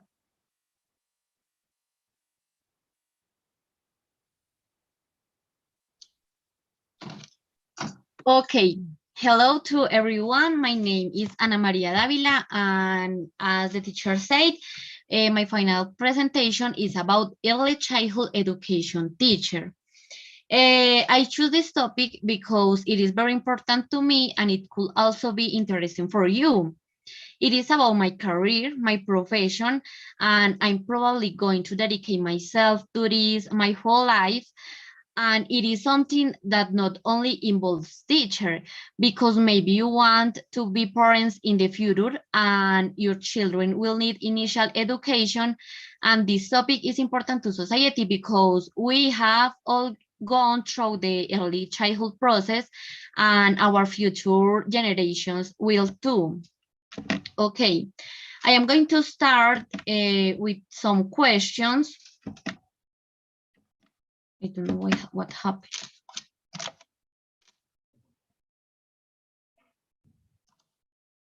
Give me a second, please. No problem.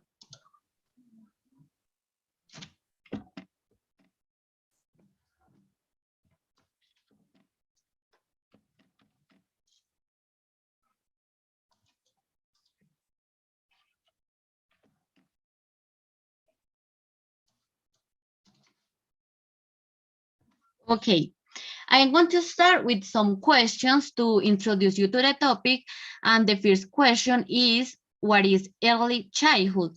Okay, early childhood is the stage of life that begins when the children are born until they are 6 years old. This is a process that all people go through, and the experience that children live in these years are influence their future opportunities, because these years are essential for physical, social, and cognitive development. And since during this stage, children obtain the skills to think, to speak, to learn, to reason, and many more skills that are important for life. The next question is, what is initial education? Initial education is valid in itself because of the pedagogical work that is planned at this stage. Initial education is based on the needs, the interests, and capacities and knowledge of children. This is not only looking for the ultimate goal, that is their preparation for school. Initial education also offers challenging experience that allow their development. And in this stage, the forgetting activities are used, where children can play, can explore the environment, can express themselves through art, and where children enjoy literature.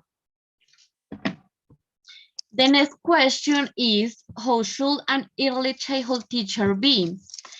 Okay, I think that teachers of early childhood education cycle must be responsible for a classroom of children of the same level, but with different abilities and interests.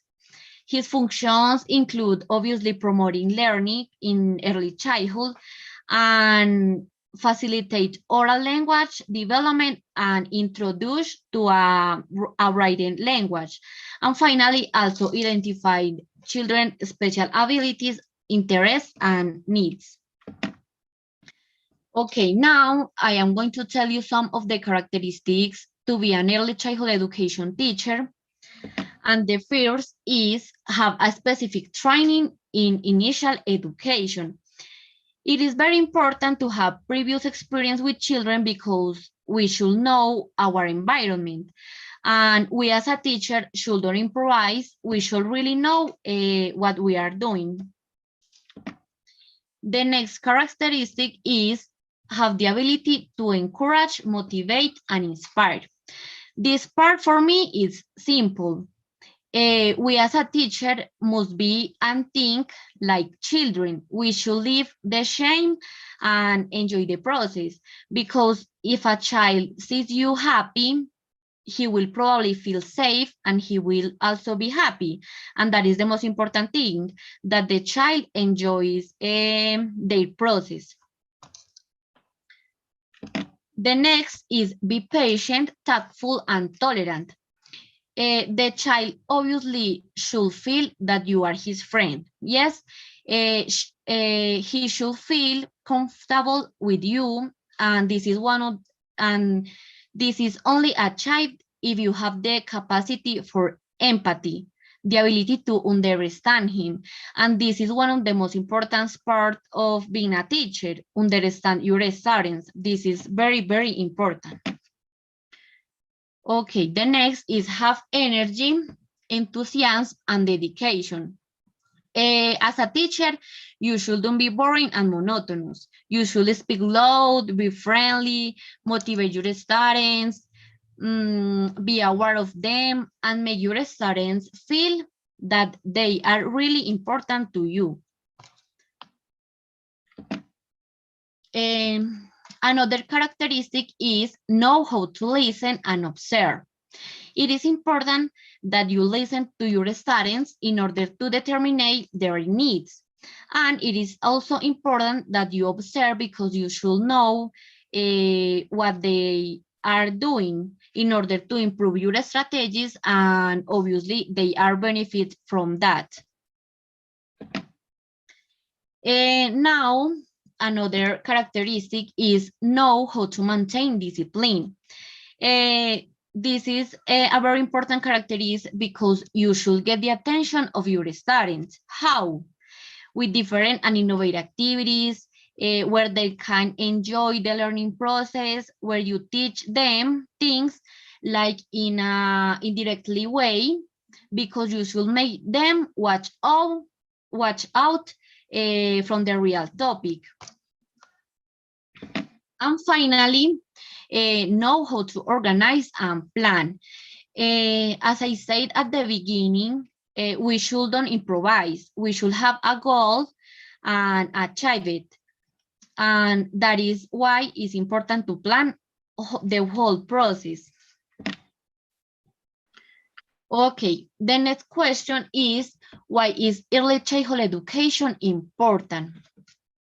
Okay, we have important objectives, and one of the main objectives of initial education is that children receive continuous and systematic learning, but in suitable environments that give them the possibility of obtaining and developing all the necessary functions to face their future school education and obviously their future in general.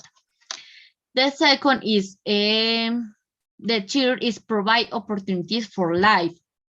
Okay, this stage of initial education, which initial education takes place, is a sensitive period that provides opportunity for life. Why?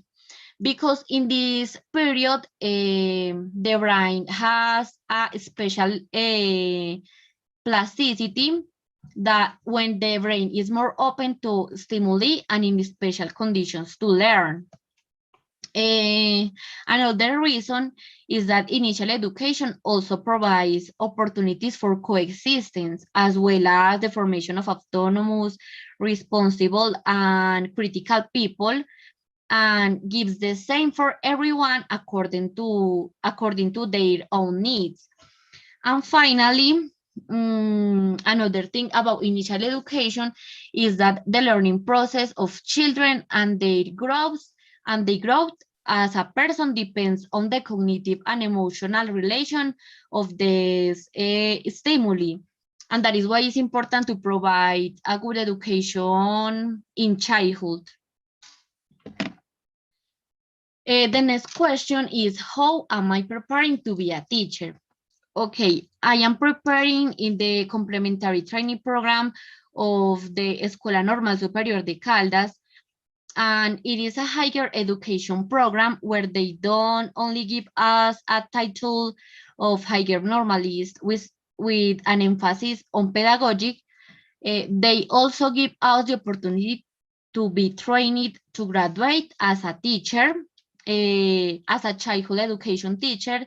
And this is since we are in 6th grade of secondary school, because we start this path from that grade with an area called pedagogical awareness. And from 9th grade, we began our experience with investigative pedagogical practice in public and private gardens, as well as in school with different grades of primary school level. At this point on my life, I have around 8 years of experience study about pedagogy and humanists. And around almost 5 years of experience in pedagogical practice and intervention in the classroom with children of different age. Finally, I am going to tell you about my experience as a teacher. The first thing that I want to say is that this profession is not only about taking care of our children, as many people believe. It is clear that you are in charge of the development and training of a person that you are going to give to society.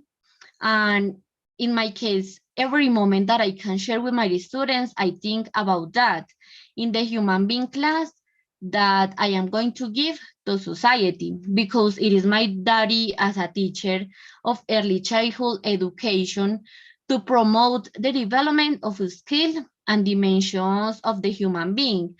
And as I have said before, this is the most important stage of development, because it is where the foundations and knowledge that children will need in the future are created. So all my experience have been gratifying and moving, and in each one of them, my vocation was born, and every day I am more sure of the path that I have taken, because I believe that my job is not only to teach, it's also helping others, especially children and old people. You know, old people have had a teacher who has made their life, and I want to be one of those teachers. And as you can see, there are a picture of someone of my practice, some of my practice, and that is it. Thank you for your attention. Thank you actually for inspiring us. Yes, because I think that it's a matter of inspiration. Well, you need to do as well in early childhood education and as a teacher in general. So I really appreciate, well, first of all, your presentation, but also the great passion that you feel towards this great profession. Thank you so much for that. And well, we're going to keep on moving with our presentations tonight. We're going to change the rhythm of the presentations a little bit more. Now we're moving to something that is more related to what I believe that we all love, which are series. I think that in here, in the audience and in this group in Upper D, I don't think that there's a person that says like, no, teacher, I hate series. Well, today we're going to have our special presenter, Edier Sophie Otero. Yes, she's going to be presenting about one of her favorite series, if not if not her favorite one. So I really appreciate your time, my dear Sophie. Thank you so much for being here. You have the audience. Okay, hello everyone. I hope that you are having a great night. I hope that you are doing just all right. My name is Sofia Otero Salazar. As the teacher said, thank you for your words, teacher. And I am speaking today about my favorite anime. And I selected this topic because I really think that nowadays we have stereotyped anime, and that we think that the people that watch anime are weirdos or things like that. And I'm here to demonstrate you that no, and that the anime has a very great message in every second that you watch. So let's start this thing. The name is Demon Slayer. Who's presenting? I already said my name. I'm Sofia Otero Salazar. Okay, Fears Are All. Demon Slayer, or Kimetsu no Yaiba in Japanese, it's a manga written and illustrated by Kojahiro Gotoye that began serialization on February 15 of 2016 in the Japan's Weekly magazine. A couple of years before, after that, an anime adaptation produced by the Affordable Studio was released on April 6 of 2019. So as you see, 4 years before. And it ended on September 28th of the same year. This adaptation, as you can see in my presentation, is on Netflix, and it was on the top 10 for more than 3 weeks in all the world, all the single world. So imagine the fame. And in addition, there is a movie currently in theaters that is called Demon Slayer Mortgage Train. So for you to go and watch it. Okay, let's start talking about this thing. I really hope that you like anime, or at least you give a try to this one because it's a very good one and you will see why. What is Demon Slayer about? Can you imagine that your family is murdered by a demon or a monster that eats human flesh, like in a movie? I know. Well, that's exactly what happened to this boy in here. His name is Tanjiro, and he is the oldest in a big family, as you can see in the picture. A very hard worker and a very kind person, but he needed to work because his dad died. So he was the only resource in his home. This is his family, as you can see here. He was returning home as a normal day. He was returning very happy to his home. And he found out that his family was all murdered by a kind of demon or a monster that eats human flesh. So, well, he was so shocked, and he saw that only his sister was alive, his sister Nezuko. You know that when you are beaten by a zombie or by a monster in a movie, you also becoming one. So that's exactly what happened to Nezuko. He also became a demon. She also became a demon. And that, fortunately, a demon slayer, a person that kills demons, was there to help them. And she saw that Nezuko was a good girl and that she didn't hurt anyone. So then she helped her.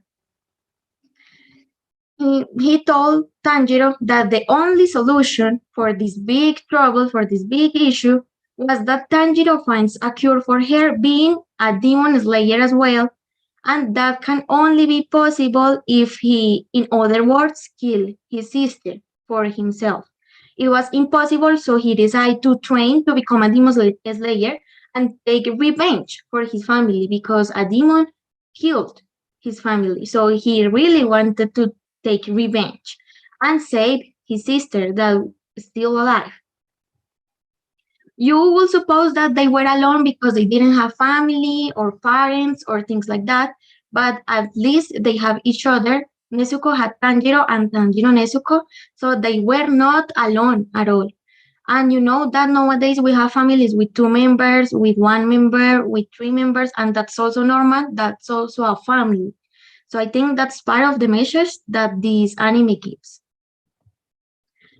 Okay, and as I said, he trained a lot to become a demon slayer, and he had to go through many things that I really hope that you watch by yourselves watching the anime, because this was a very quick summary of it, and it was for you to understand and for motivating you to watch by yourselves. Why has it been Demon Slayer so popular, especially in Japan? You know that in Japan they have lots of anime, lots of manga, but Demon Slayer is a different one. So first of all, I think that the very fluid action and overall artistic, because the way it shows the main characters' special movements obeys certain rules of form that they have in Japan, which are visually very striking. So you catch the idea by just seeing the anime. Even in the manga, this is originally a manga, the action starts out from the manga in the genre. So even if it is very bloody or things like that, it is very different from the others because of the family and the sentimental issue, the feelings. Then we have the design of the characters. I think that each of them are very different and very well designed. So the design that they have is just awesome. They all reflect a lot about their personality and emotions by just seeing them. So that way you get to know the characters and some secondary characters as well. By just seeing them, you can know what type of personality they have. I know you can imagine that doing that in television is very difficult, like to draw someone to act in a specific way. It's too difficult to get to know the personality that the person has. But this anime, it really reflects a lot about their personality and emotions by just seeing them. So that way you get to know the characters and some secondary characters as well. I know you can imagine that doing that in television is very difficult, like to draw someone to act in a specific way. In a specific way, it's too difficult to get to know the personality that the person has. But this anime This anime can do that. And finally, the mission of the story. Demon Slayer is set in an imaginary world where demons and the hunters have certain rules and act according to established rules. But fortunately, we enter to this world at the same time as the main character, Tanjiro, because he didn't know a single thing either. So we enter and we get to know this world with him. So this the beginning until the end. And I think that the author is very talented because and his setting and his characters always have great expressiveness, like in their faces, even when they are gross, and that constantly set the right tone for plot situations. Well, now I want to tell you my conclusions and a question I want you to ask to yourselves. What are we willing to do to save our family? We are not that different from Tanjiro and Nezuko. For example, think this. Due to the coronavirus is killing people, would you stay home to protect yourself and your family? Would you say no to a party because of your family to protect them? Would you avoid drugs or things that can affect your life, like alcohol or things like that, because they can affect your family through your bad actions? I know that rarely we can prevent bad people from influencing our family or ourselves because we live in a society and we need to interact with others, and not all the people are good influence for our lives. In other words, they are demons, right? So for our family, we need to become demon slayers. For our family, we need to fight with the unknown to protect them. And if something makes this anime clear, is that you can turn your back on your family. Whatever the cost, we must be for them and they for us under any circumstance, just as Tanjiro did for Nezuko and just as Nezuko did for Tanjiro. So I think that the message for the family, it's a very great message and it's an anime. It's a thing that you are thinking and it's for kids or for weirdos. But I think that when you watch an anime with critical eyes, you get the message and you would want to watch more because their anime is a kind of genre that you need to analyze and that you need to think about to understand. It's not like you see it and tomorrow you forget about it. You need to understand the thing to get the message. So you need to think. And I really encourage you to watch programs that make your brain work and stop seeing things that just are like teenager stuff and things that we live every day. I just really want to encourage you to watch, especially this one, because there is a movie currently in theaters, as I said, and this is the anime on Netflix too. And that was all. Thank you so much. And I really want you to watch Demon Slayer. I hope that this presentation is enough motivation for you to watch it. Well, absolutely. I think that I finished more than convinced with the presentation and a very interesting question that you were asking me, well, that you were asking all of us at the end of it as well. Thank you. Thank you so much for sharing. You know, like between you and a friend of mine that is also crazy about this anime, you really convinced me, and I think that I'm going to start watching it. I really liked it. The only thing now, yeah, the only problem now is that you actually, you know, spoiled a little bit my, you know. I'm sorry. I had to do this presentation. It's all right. It's all right. Don't worry, my dear Sophie. Thank you. Thank you so much. And well, we're going to keep on moving with our presentations tonight. Well, just to move on into a different type of presentation, I mean, just different topic, I would say. We're going to be working on a very interesting topic. I honestly didn't know that topic existed until I read the first draft of my dear Jennifer Cardona. Tonight, she's going to be explaining a little bit more about what neuromarketing is and how how everybody's actually manipulating us. And well, I'm not going to tell you anymore because she's gonna be the one in charge of doing that. So my dear Jenny, thank you so much for being here tonight. And well, you have the floor to speak about this topic. Okay, teacher, thank you. Now you can see my screen, guys? Absolutely, yes. Okay, guys, well, tonight I'm going to share with you some ideas about what neuromarketing is. So let's see. So my first question is neuromarketing playing with our minds? Well, we'll see it at the end. Okay, first I want to show you these brands or these products. Do you remember it? I mean, maybe you're so young to remember this video, for example, that was very famous at the beginning. You'll see all these products have in common that they are now out of the market. They're dead brands. And it's kind of funny that these big companies like Bavaria or Postobon actually failure a lot.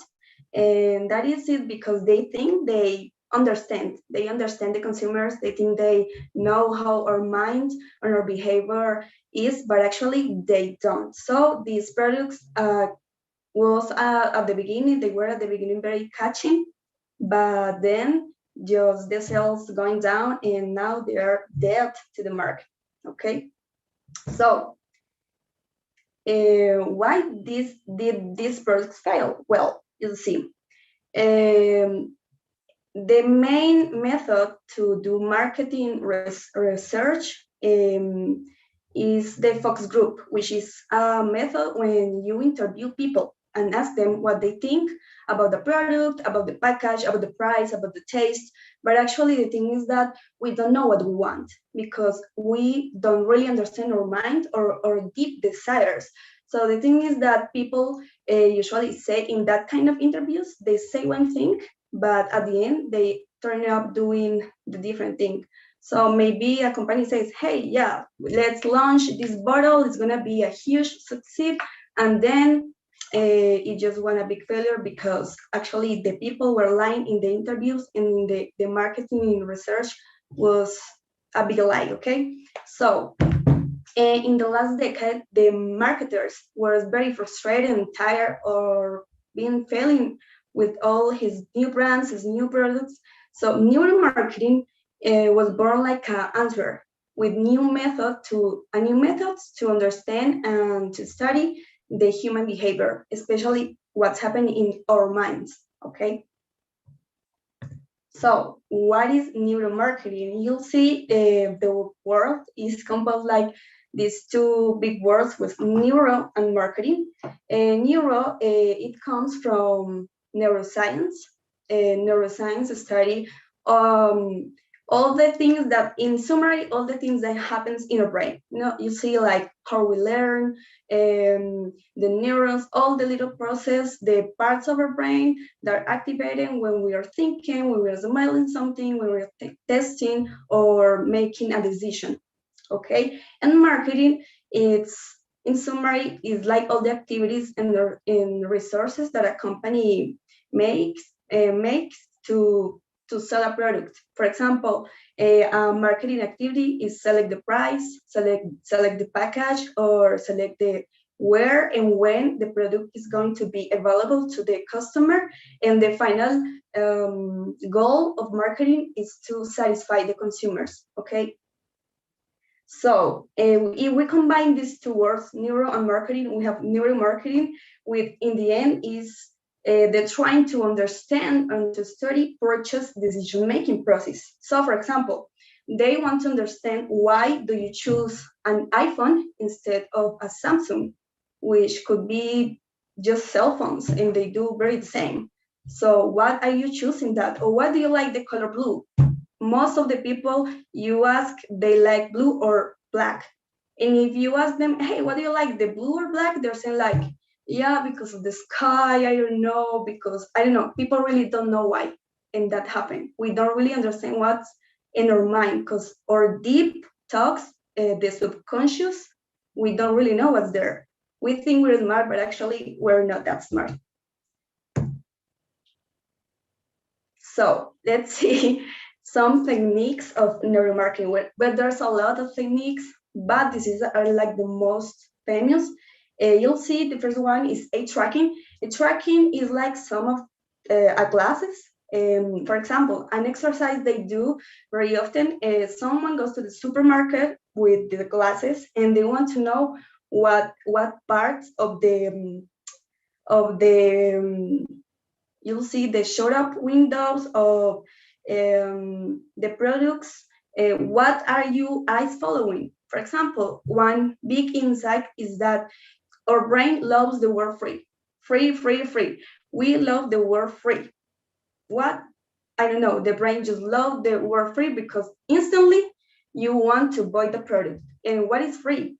Or maybe they say like, hey, it's sale, but it's not that a big sale. Just supermarket, and actually it's a big issue, you know.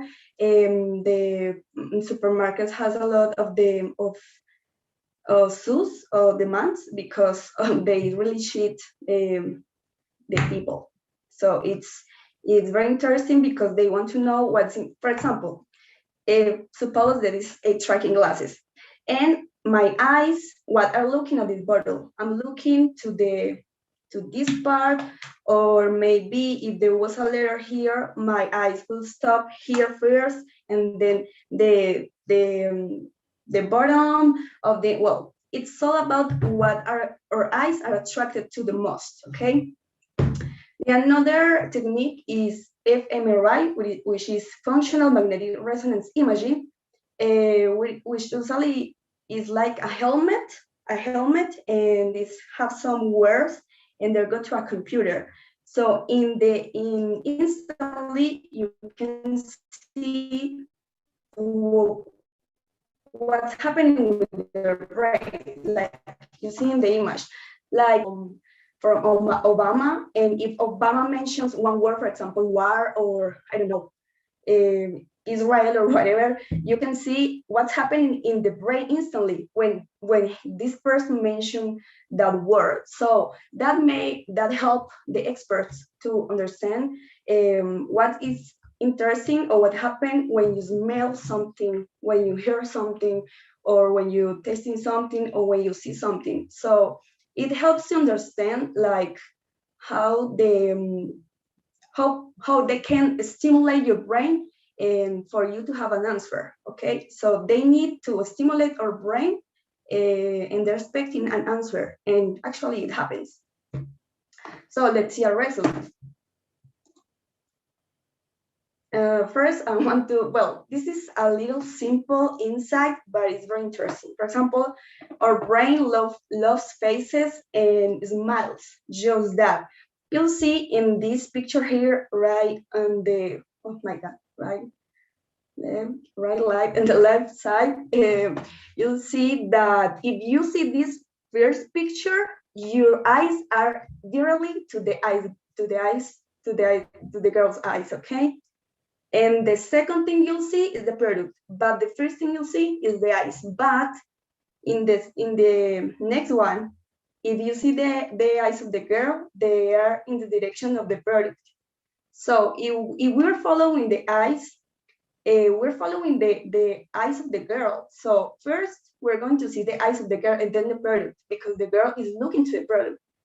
Okay, so our brain loves to follow eyes. We need eyes. So if you see like most of the ads about shampoos, soap, and all that kinds, like for woman and for like self-clean, it's all about with faces, because we love faces a lot. For example, you see this is a result from a tracking, for example, when, well, in this one, it was the result of this. When the girl is looking at the front, you're instantly just going to see the face and maybe next the product. But when we're looking to the eyes and the girl's looking to the product, instantly the eyes is going to see the product, because we're like following things. Another interesting thing is that we love babies. We love babies, but not exactly babies, but just like these little faces, like big with the eyes, like a puppy, because or it is like instinct for us. like to be careful, not to be careful, like to care someone, to care a baby. So it's one of the reasons, like a car like Twingo, for example, is very famous because, you know, the Twingo has kind of a face, like a sad face with these eyes. So it really helps, the shape really helps to people to really love this product. And actually it happens to a lot of cars. I think the Mini Cooper also use this shape, so it's very catchy for people. Okay, and what this happened? Okay, neuromarketing found, or well, this is actually a fact from neuroscience that says that we have actually three brains, which is the mammal, the reptile, and the rational brain. The reptile is where we have our like instincts. For example, when you're hungry, or when you smell something. For example, when you going, when you smell fresh breath, you want to eat that bread. It is a survival thing because it smells good and you want to eat it.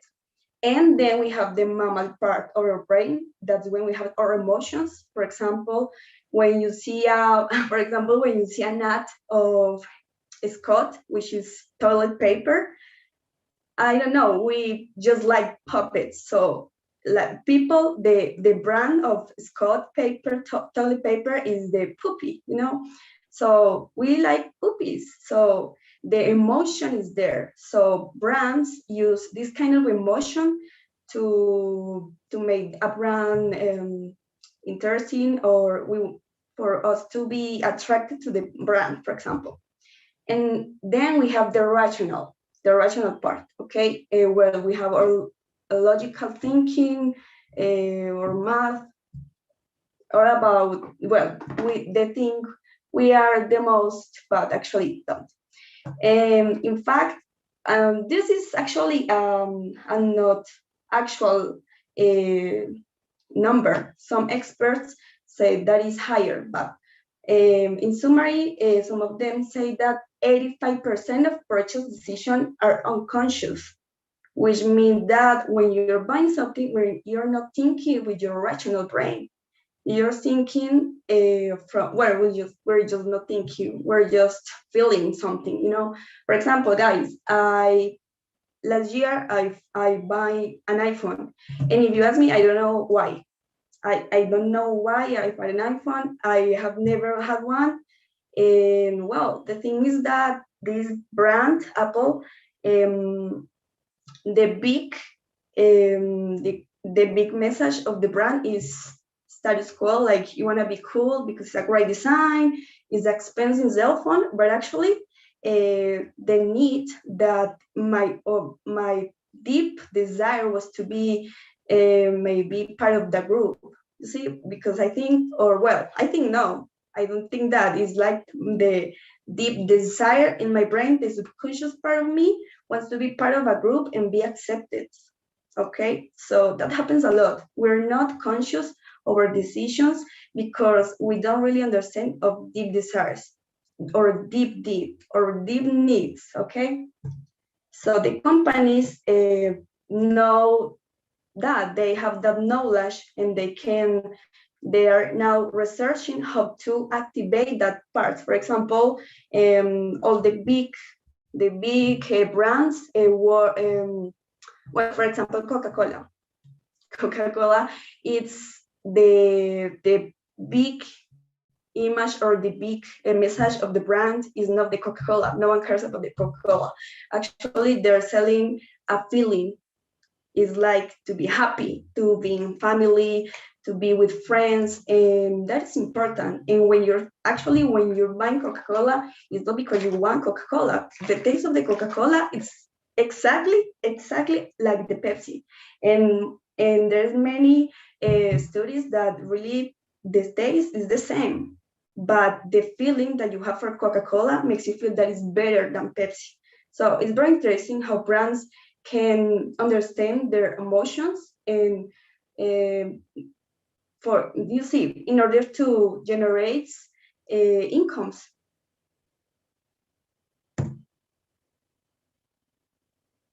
Okay, so the final question is, that being said, can companies manipulate us? And guys, of course, they can. You see, they have all this knowledge, all these big researches to understand not only what we think, but um, what we're feeling, on how activate or stimulate certain parts of brain that make us buy or make us want some product or love or not love some brand. So it's hard. It's hard because you see we are exposed every time to ads in social media, in the radio, when you're hearing Spotify maybe. So you have to be aware and maybe observe your purchase habits, because maybe you're being an emotional shopper and an impulse shopper. Okay, so it's important to you to understand how it works, because remember that if you buy things that you don't really need, like unnecessary things, you're also encouraging pollution. Okay, because we are encouraging a lot of garbage in our environment. So it's important to understand that these companies has the big power. We have the big power too, because we are the one who actually pay for the products. So be aware, guys, and thank you so much. I hope this presentation at least give you some curiosity about the topic. And this is it. Thank you. Yeah, absolutely. It gave me the goosebumps actually, like just to believe and to get to know that they're manipulating almost everything that I buy in my everyday, my daily basis. So it was actually very interesting. Thank you very much for your presentation. Very nice topic. It was very interesting to get to see like these little facts that definitely can make the difference in the way that we buy or the way that we perceive certain products and certain brands. So thank you. I really appreciate the information. And well, we're going to keep on going with our presentations tonight. Our next presenter is going to be, like presenting a little bit about the diversity, the huge diversity, and how diverse we are right now in Colombia. And so this is one very interesting topic for us to be watching tonight. So thank you so much, yes, my dear Laura. That we like in a very special way, we call her Yellow. So my dear Yellow, thank you so much for being here tonight. And well, you have the floor. Yes, absolutely. Okay, thank you, teacher. Okay, give me a second. Can you hear me? I can, yes, absolutely. Okay. Okay, now. Good night, everyone. I am very happy to be here. I am very nervous also, but I am going to start the talk about this topic is cultural and diversity. The topic is very important in my profession. I am a cultural and communication management, and I'm going to start. Okay. Colombia is a diversity of every way. Cultural diversity has become very important in the development of public policies in different countries due to the great impact in generalize on people's feelings, thoughts, and action. Before we start talking about this subject, I'd like everyone to turn on the cameras and look around and say hello to the people around you. Let's go.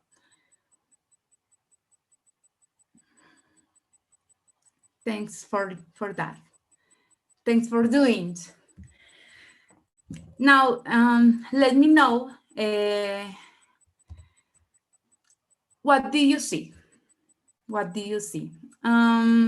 Did you realize that maybe someone was wearing different hairstyle, or probably a couple of things related to his appearance. This is a short exercise, makes evident that the following: an average of 7 seconds, what you need to take impressions or feelings or draw our conclusion, their personality, yes, their or thinking, feeling, or acting without having any conversation. Yes, this is our mind. Other example: I have been to Madrid, Buenos Aires, Mexico City, and also travel to many places in Colombia, and where I learned to all this experience, and I learning who I am. I also looking to have very diversity friends, people from all the worlds of life, of from different nationalities and cultures. Yes. Now, after you know my experience, if you look around again, your presence, your sorry, your perception will be are different. The concept of diversity is in everything, everyone is around us. We are diversity. Now, for a second, imagine your life as a puzzle. Yes? Latin America is a region that shares much more than a space on our maps. The borders are imaginary division of communities that have been unit throughout history, but custom, tradition, economic, social, political, social and cultural dynamics, including indigenous communities who have inhabited these lands for 2,000 of years. Yes, in Colombia, there are more than 82 indigenous tribes, 64 different languages, and that there are part of this puzzle, our puzzle, my puzzle, because we are the sum of years of history and interaction. Do not forget about it, please. People who attacked the indigenous tribes that joined the national strike they want you to believe the indigenous people are not part of our national spirit, that they must return to their lands, but their lands belong to everyone. I am Laura Marcela Menjura. I am Cultural and Communication Management. And I want to ask yourself, what is the cultural diversity for you? SOS, Colombia. Thank you so much. Thank you. Thank you very much, my dear Yellow. It was a great message, the one that you leave us in here. And you really got us all wondering like the importance, or if we really appreciate, if we really value the great diversity and the great communities that we have here in our country. I also got the opportunity to know a little bit about the different languages, and not only the languages, but the costumes and all this huge diversity that you find in these indigenous communities. And they are every single day slowly just disappearing from our map. And I think that something should be done. Something should be done. And so this is something that you're definitely highlighting tonight with your presentation as well. Thank you so much. Thank you so much for that. Thank Very you for good job. you.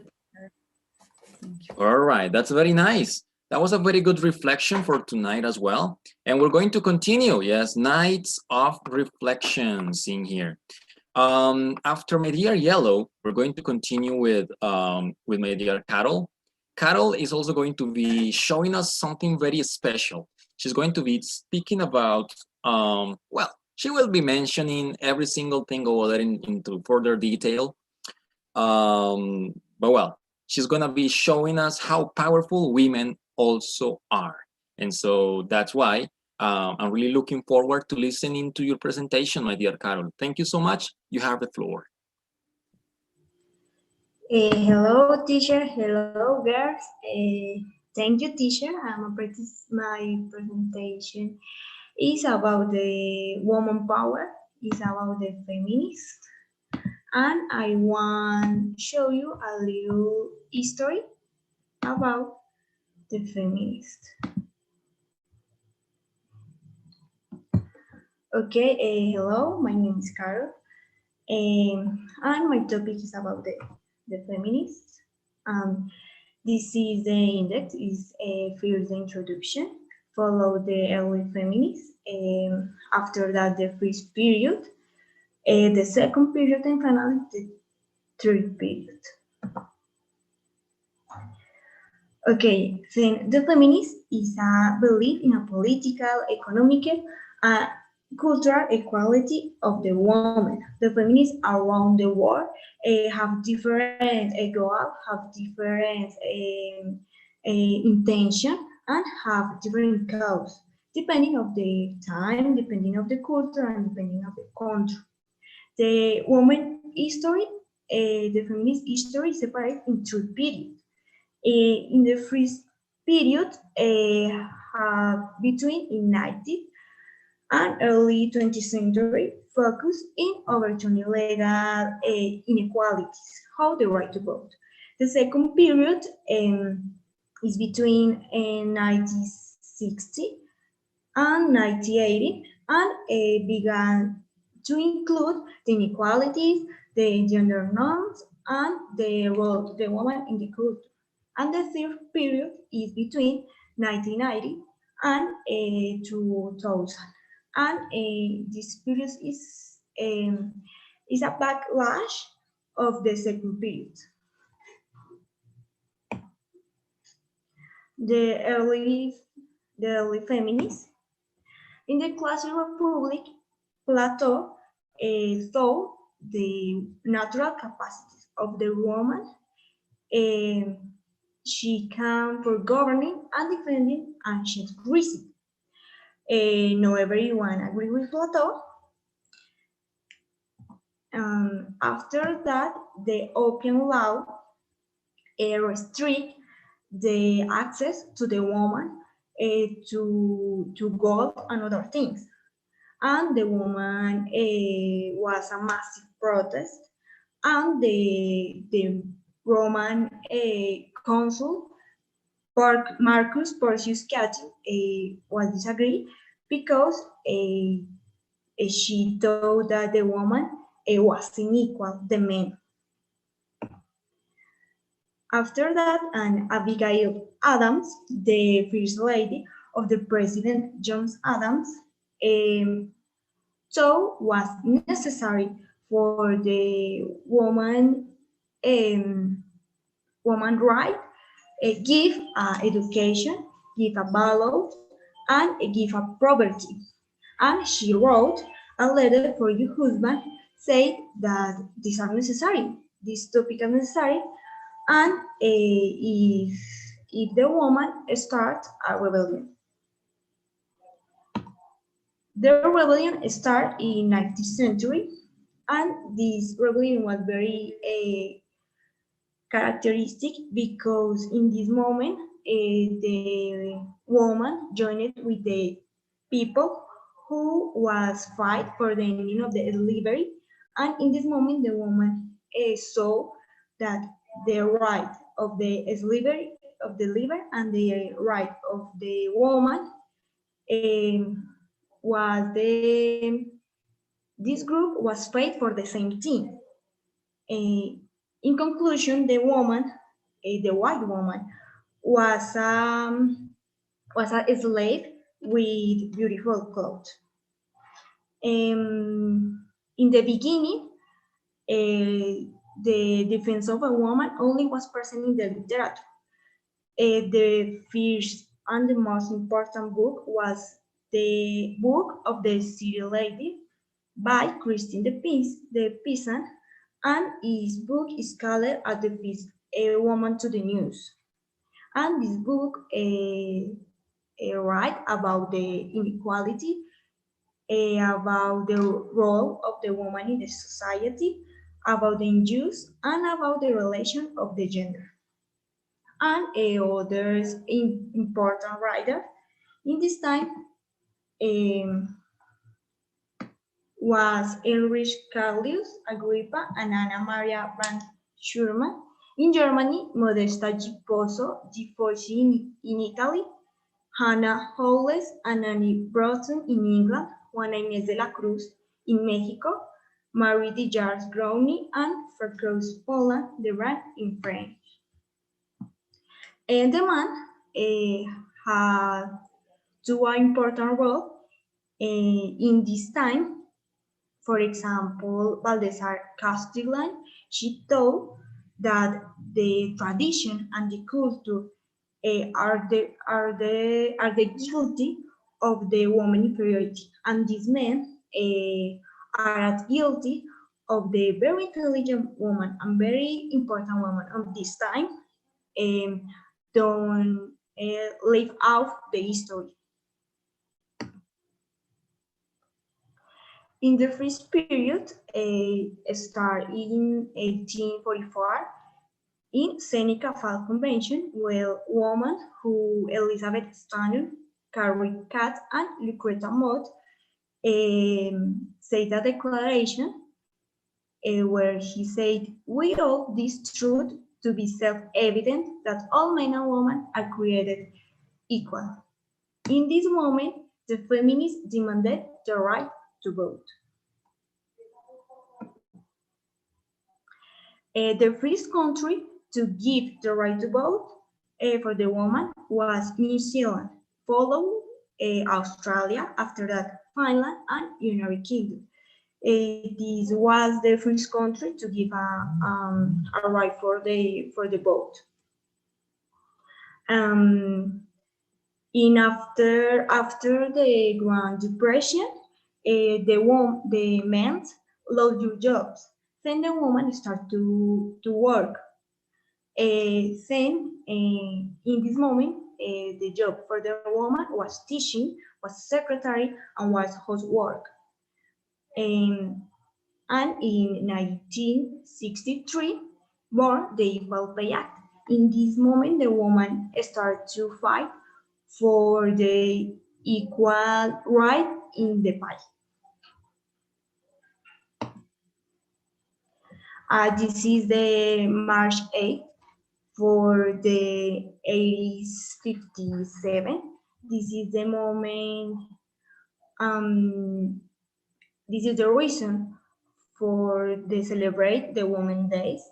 And in this moment, many women died because he won fight for the equal pay in a textile industry.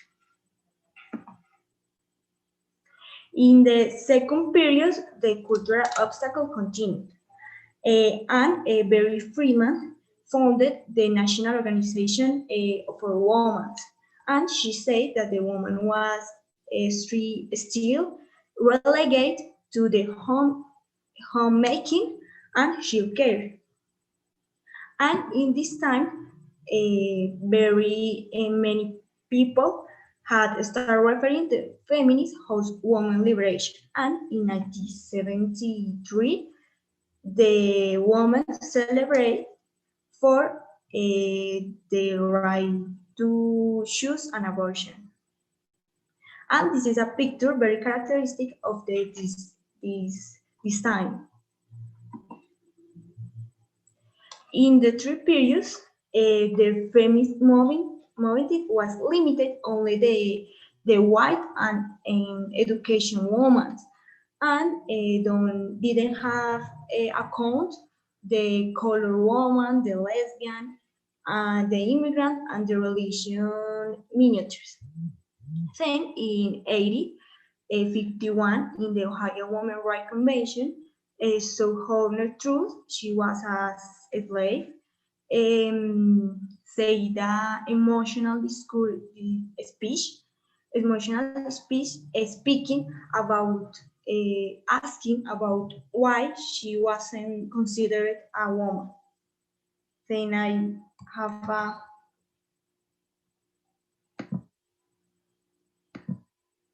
or gives me any best place.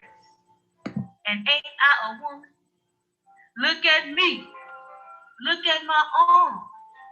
I have plowed and planted and gathered into barn, and no man could head me. And ain't I a woman? I could work as much and eat as much as a man when I could get it, and bear the lash as well. And ain't I a woman? I have borne 13 children, and seen most all sold off to slavery. And when I cried out with my mother's grief, none but Jesus heard me. And ain't I a woman?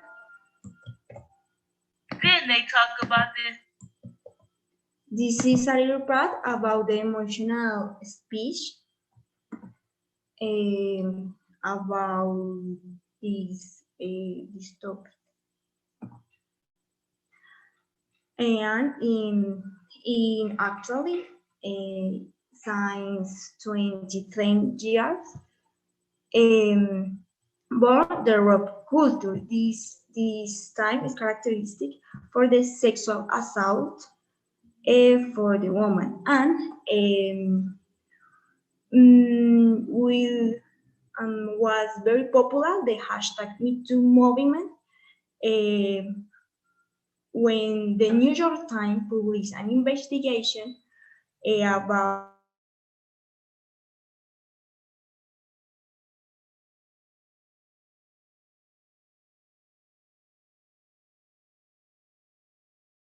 it was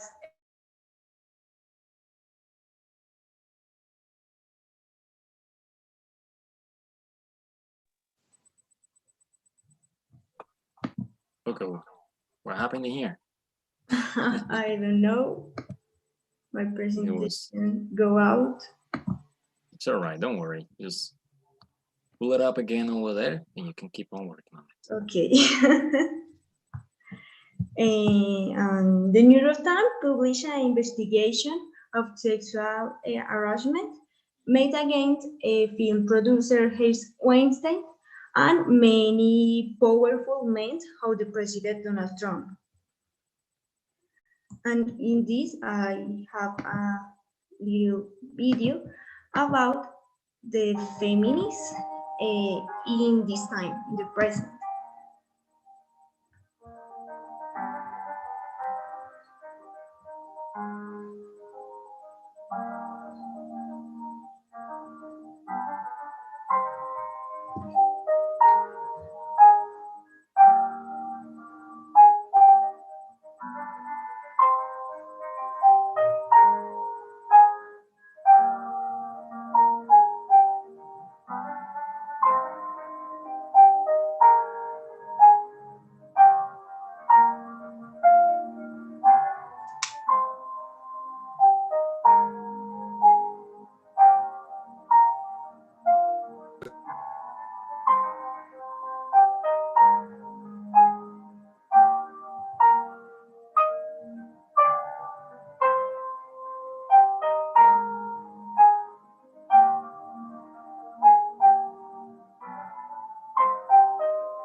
Okay, and the last one, I want speaking about a good woman. She is Sarah Big.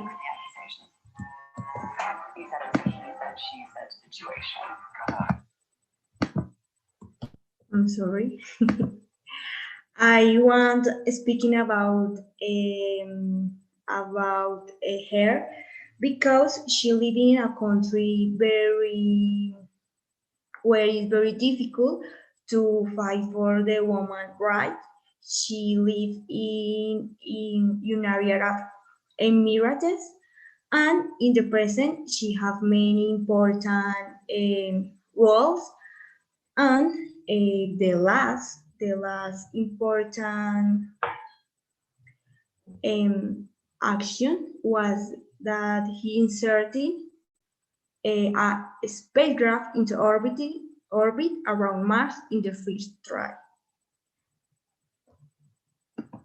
And that's it. Thank you. Thank you very much, my dear Carol, for highlighting the great power and the empowerment that nowadays women have in our societies, and definitely looking for the equality. I think that's the word that we need to use in this context, definitely. So thank you so much for that. Very interesting history. I actually told you when I read your draft that I learned lots of things that I didn't really know about this movement, and so I really appreciate that. Okay, thanks, teacher. All right, that's good too. Well, guys, we're about to finish. We're about to finish. Yeah, we're missing the last two presenters of the night. Just continuing with a topic that is similar. Well, not really similar, but it's actually interesting because it's gonna be telling us a little bit about stereotypes. And so, like, what's the stereotype that you have for beauty? That's a very good question, and that's probably the discussion that we're going to have with our next presenter, my dear Sebastian Giraldo. So, thank you so much for being here. You have your time for your presentation. Okay, teacher.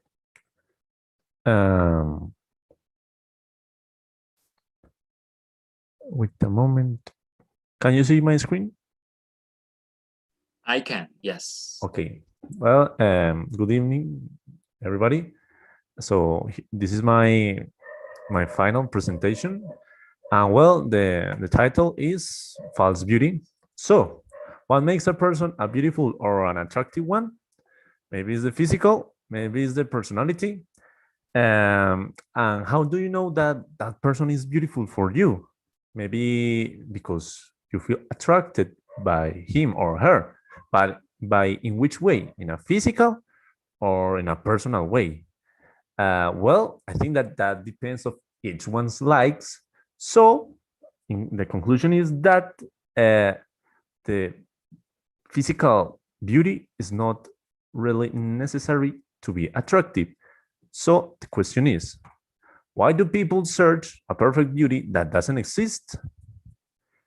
So what do I mean with perfect beauty? For example, many people think that the thin women with the fine curves and a long hair and beautiful eyes and a super perfect smile and super clear skin, that's a beautiful and perfect girl, or a guy with a beard and the giant muscles, that's the perfect guy. But the thing is, no, that's not true. There are different ways to be attractive. For example, Adam Sandler is not as handsome as Brad Pitt, but he has his own attractive. For example, he's funny, that's how he do it. But there it is, the perfect beauty. I don't know, there's the little girl that is a little bit chubby. He felt sad for not being that perfect beauty. Obviously we cannot be conformist. If you think that you're a little bit chubby, or if you are not comfortable with your body and you would prefer to be I don't know, more strong or have bigger muscles. If you feel like that, you should, I don't know, do something for change. Maybe do exercise or eat healthier. But again, if you are going to do it, I think that it will be great if you do it looking for be healthier instead of look more beautiful. Okay, so who or what is the responsible of this? The responsible of the people searching the perfect beauty? Well, we can think that this situation always happened in the past, but I think that that's not true. For example, there is a difference between the higher or the upper class and the middle class. Um, yeah, for example, we can think that, I don't know, they use these kind of clothes to look more beautiful, but I think that it was more for like represent better their social class. uh, and yeah, and well, these people can wear that kind of clothes because they don't have the money, but the point is that she, more than searching to look more beautiful, she is representing the social status, and she and the whole family. um, but yeah, and there is another point, that the discrimination. So yeah, there was a kind of discrimination between classes in the past, but nowadays that discrimination still exists, but a lot lower than before. So again, who is the responsible of this in the present? And for me, the responsible of this is the entertainment and the social media. Obviously, there are another reasons, but for me, this is one of the highest. And why do I think this? Well, because in the entertainment and the social media, we can see a lot of these uh, perfect perfect girls or perfect guys with an amazing body and a beautiful face. For example, in the movies or in Instagram or the publicity, we can see a lot of these people, and then you compare yourself with, for example, this little girl uh, is comparing herself with these women, and maybe she feels sad, like, because she doesn't look like this. But she's not thinking that she's too young, and maybe in the future she's going to grow up and become a beautiful woman. And another thing is that there is no really necessity to compare yourself with the others. You have to have self-esteem. As I said before, if you're not comfortable with your body, well, do something to change it, or if you don't want, just look away to like feel comfortable with your own body. You are you, you don't have to compare with the others. And another point is that the most of the pictures that we can see in the social media, the entertainment, are modified or edited, looking for the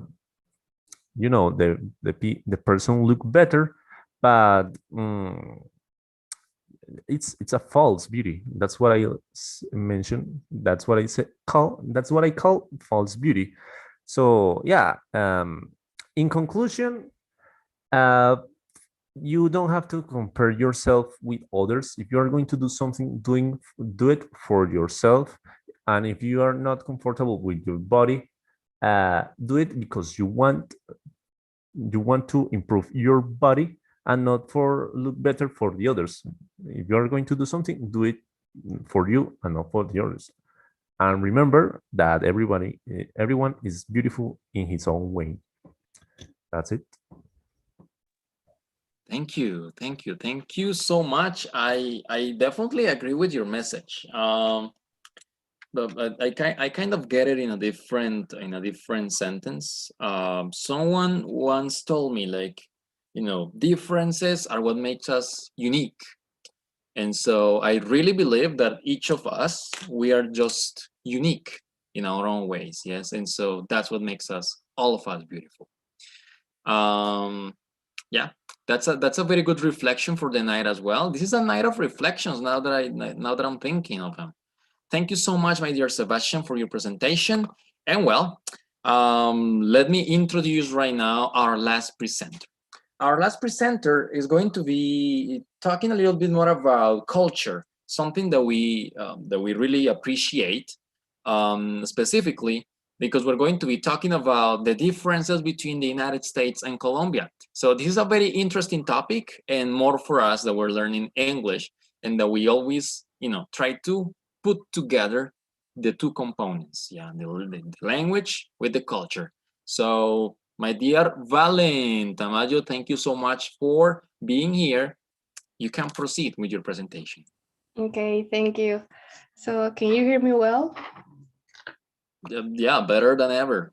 Okay, so today I'm gonna talk about the differences between the United States and Colombia. And I chose this topic because 3 months ago I arrived here, the United States. So I found a lot of differences about the two countries, or both countries. So I don't know how can. Okay. So the agenda, I'm gonna talk about weather, culture, food, transport, education, flora and fauna, and then the conclusion. So to start, the weather. So that the United States has seasons. Spring, that many trees have a lot of flowers, beautiful flowers, purple, pink, white, and it's really nice that you can see in that picture. Then continue the summer that has hot weather, and is the vacation here, so people enjoy to travel and just enjoy the good weather. Then the autumn, the trees prepare for winter, so their leaves change with many colors, and it's really beautiful. And then the leaves fall. And then the winter, there are a lot of snow, and the temperature is below 0, so it's really, really cold. And in Colombia, that we have a tropical climate. So if you travel maybe 2 or 3 hours, you can find maybe all the temperatures. You can find snow and hot weathers and things like that. So the culture, I think the culture is really different because people here in the United States are really kind. If you are walking for the street, they always say hello, how are you, and things like that. But no more, they don't want to be your friend. So they are really cold and distant for me, I think. And in Colombia, people all the time are talking, smiling, laughing.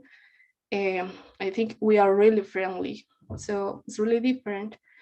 And I think people here in the United States are really respectful.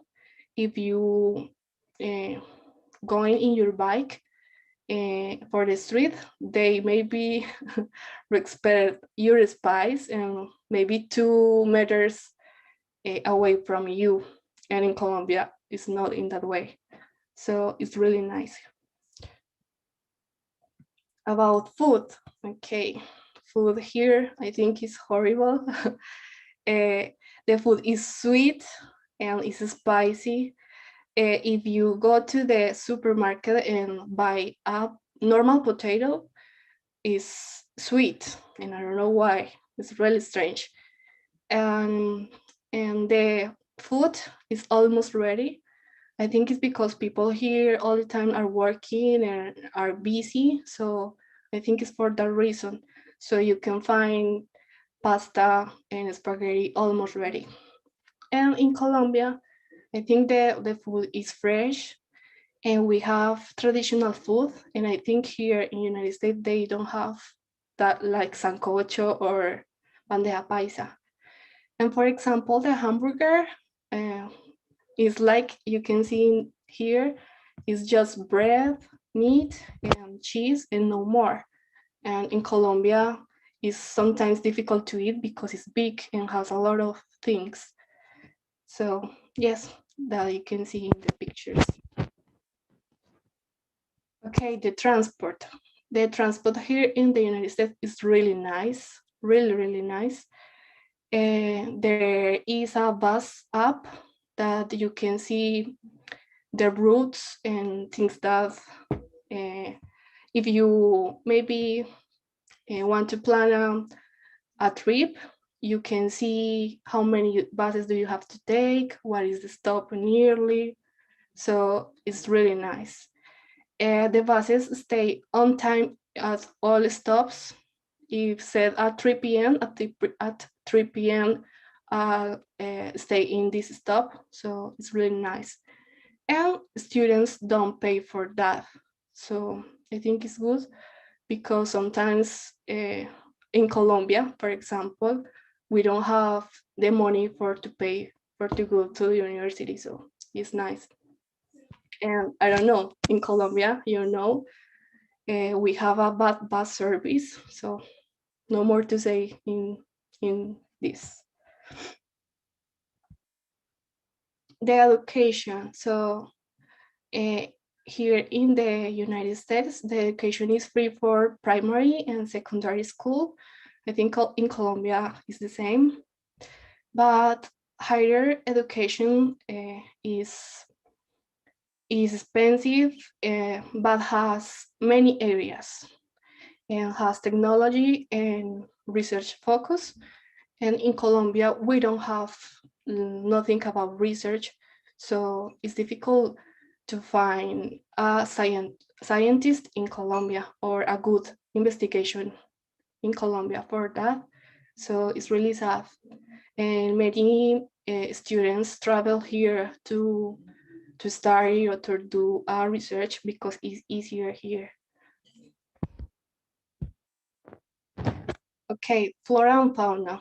I think, or I thought when I travel here that I just gonna see a lot of cities, but now I see that they have a lot of forests. They have many forests here and well-kept parks that you can find a lot of animals, birds, squirrels, and rabbits, and really, really many animals. So I thought that was really different. And in Colombia, we have we also have many forests, but we don't protect that. So there is a lot of deforestation, and it's sad because Colombia is the second most I don't know how to pronounce, I'm sorry, biodiversal country. So it's sad that point. So as a conclusion, I think Colombia has everything to be a great power, and just I think people are really intelligent, and but now I think we are wake up about all these years in poverty, and things that it happens in this moment are really good. I hope that everything improves. So yeah, I think it's all. I don't have more to say. So thank you so much. And yeah. All right, thank you, my dear Valentina. Very nice explanation about the great things that we have in Colombia, and that definitely we need to preserve. Well, so many things involved in that topic. It's just, you know, we really need a great change, I would say, and I think that would be like the general idea over there. Thank you for that. Thank you for explaining all of that to us. Thank you for all of you that stayed they stayed tuned until the end of these Upper D presentations. We highly appreciate all the participants and all the people that were watching us until this time. And well, I really want to send all my best regards to all these Upper D and presenters and the great presentations that we had tonight. So not being more, I really appreciate once again. Thank you so much for being here. I hope that all of you have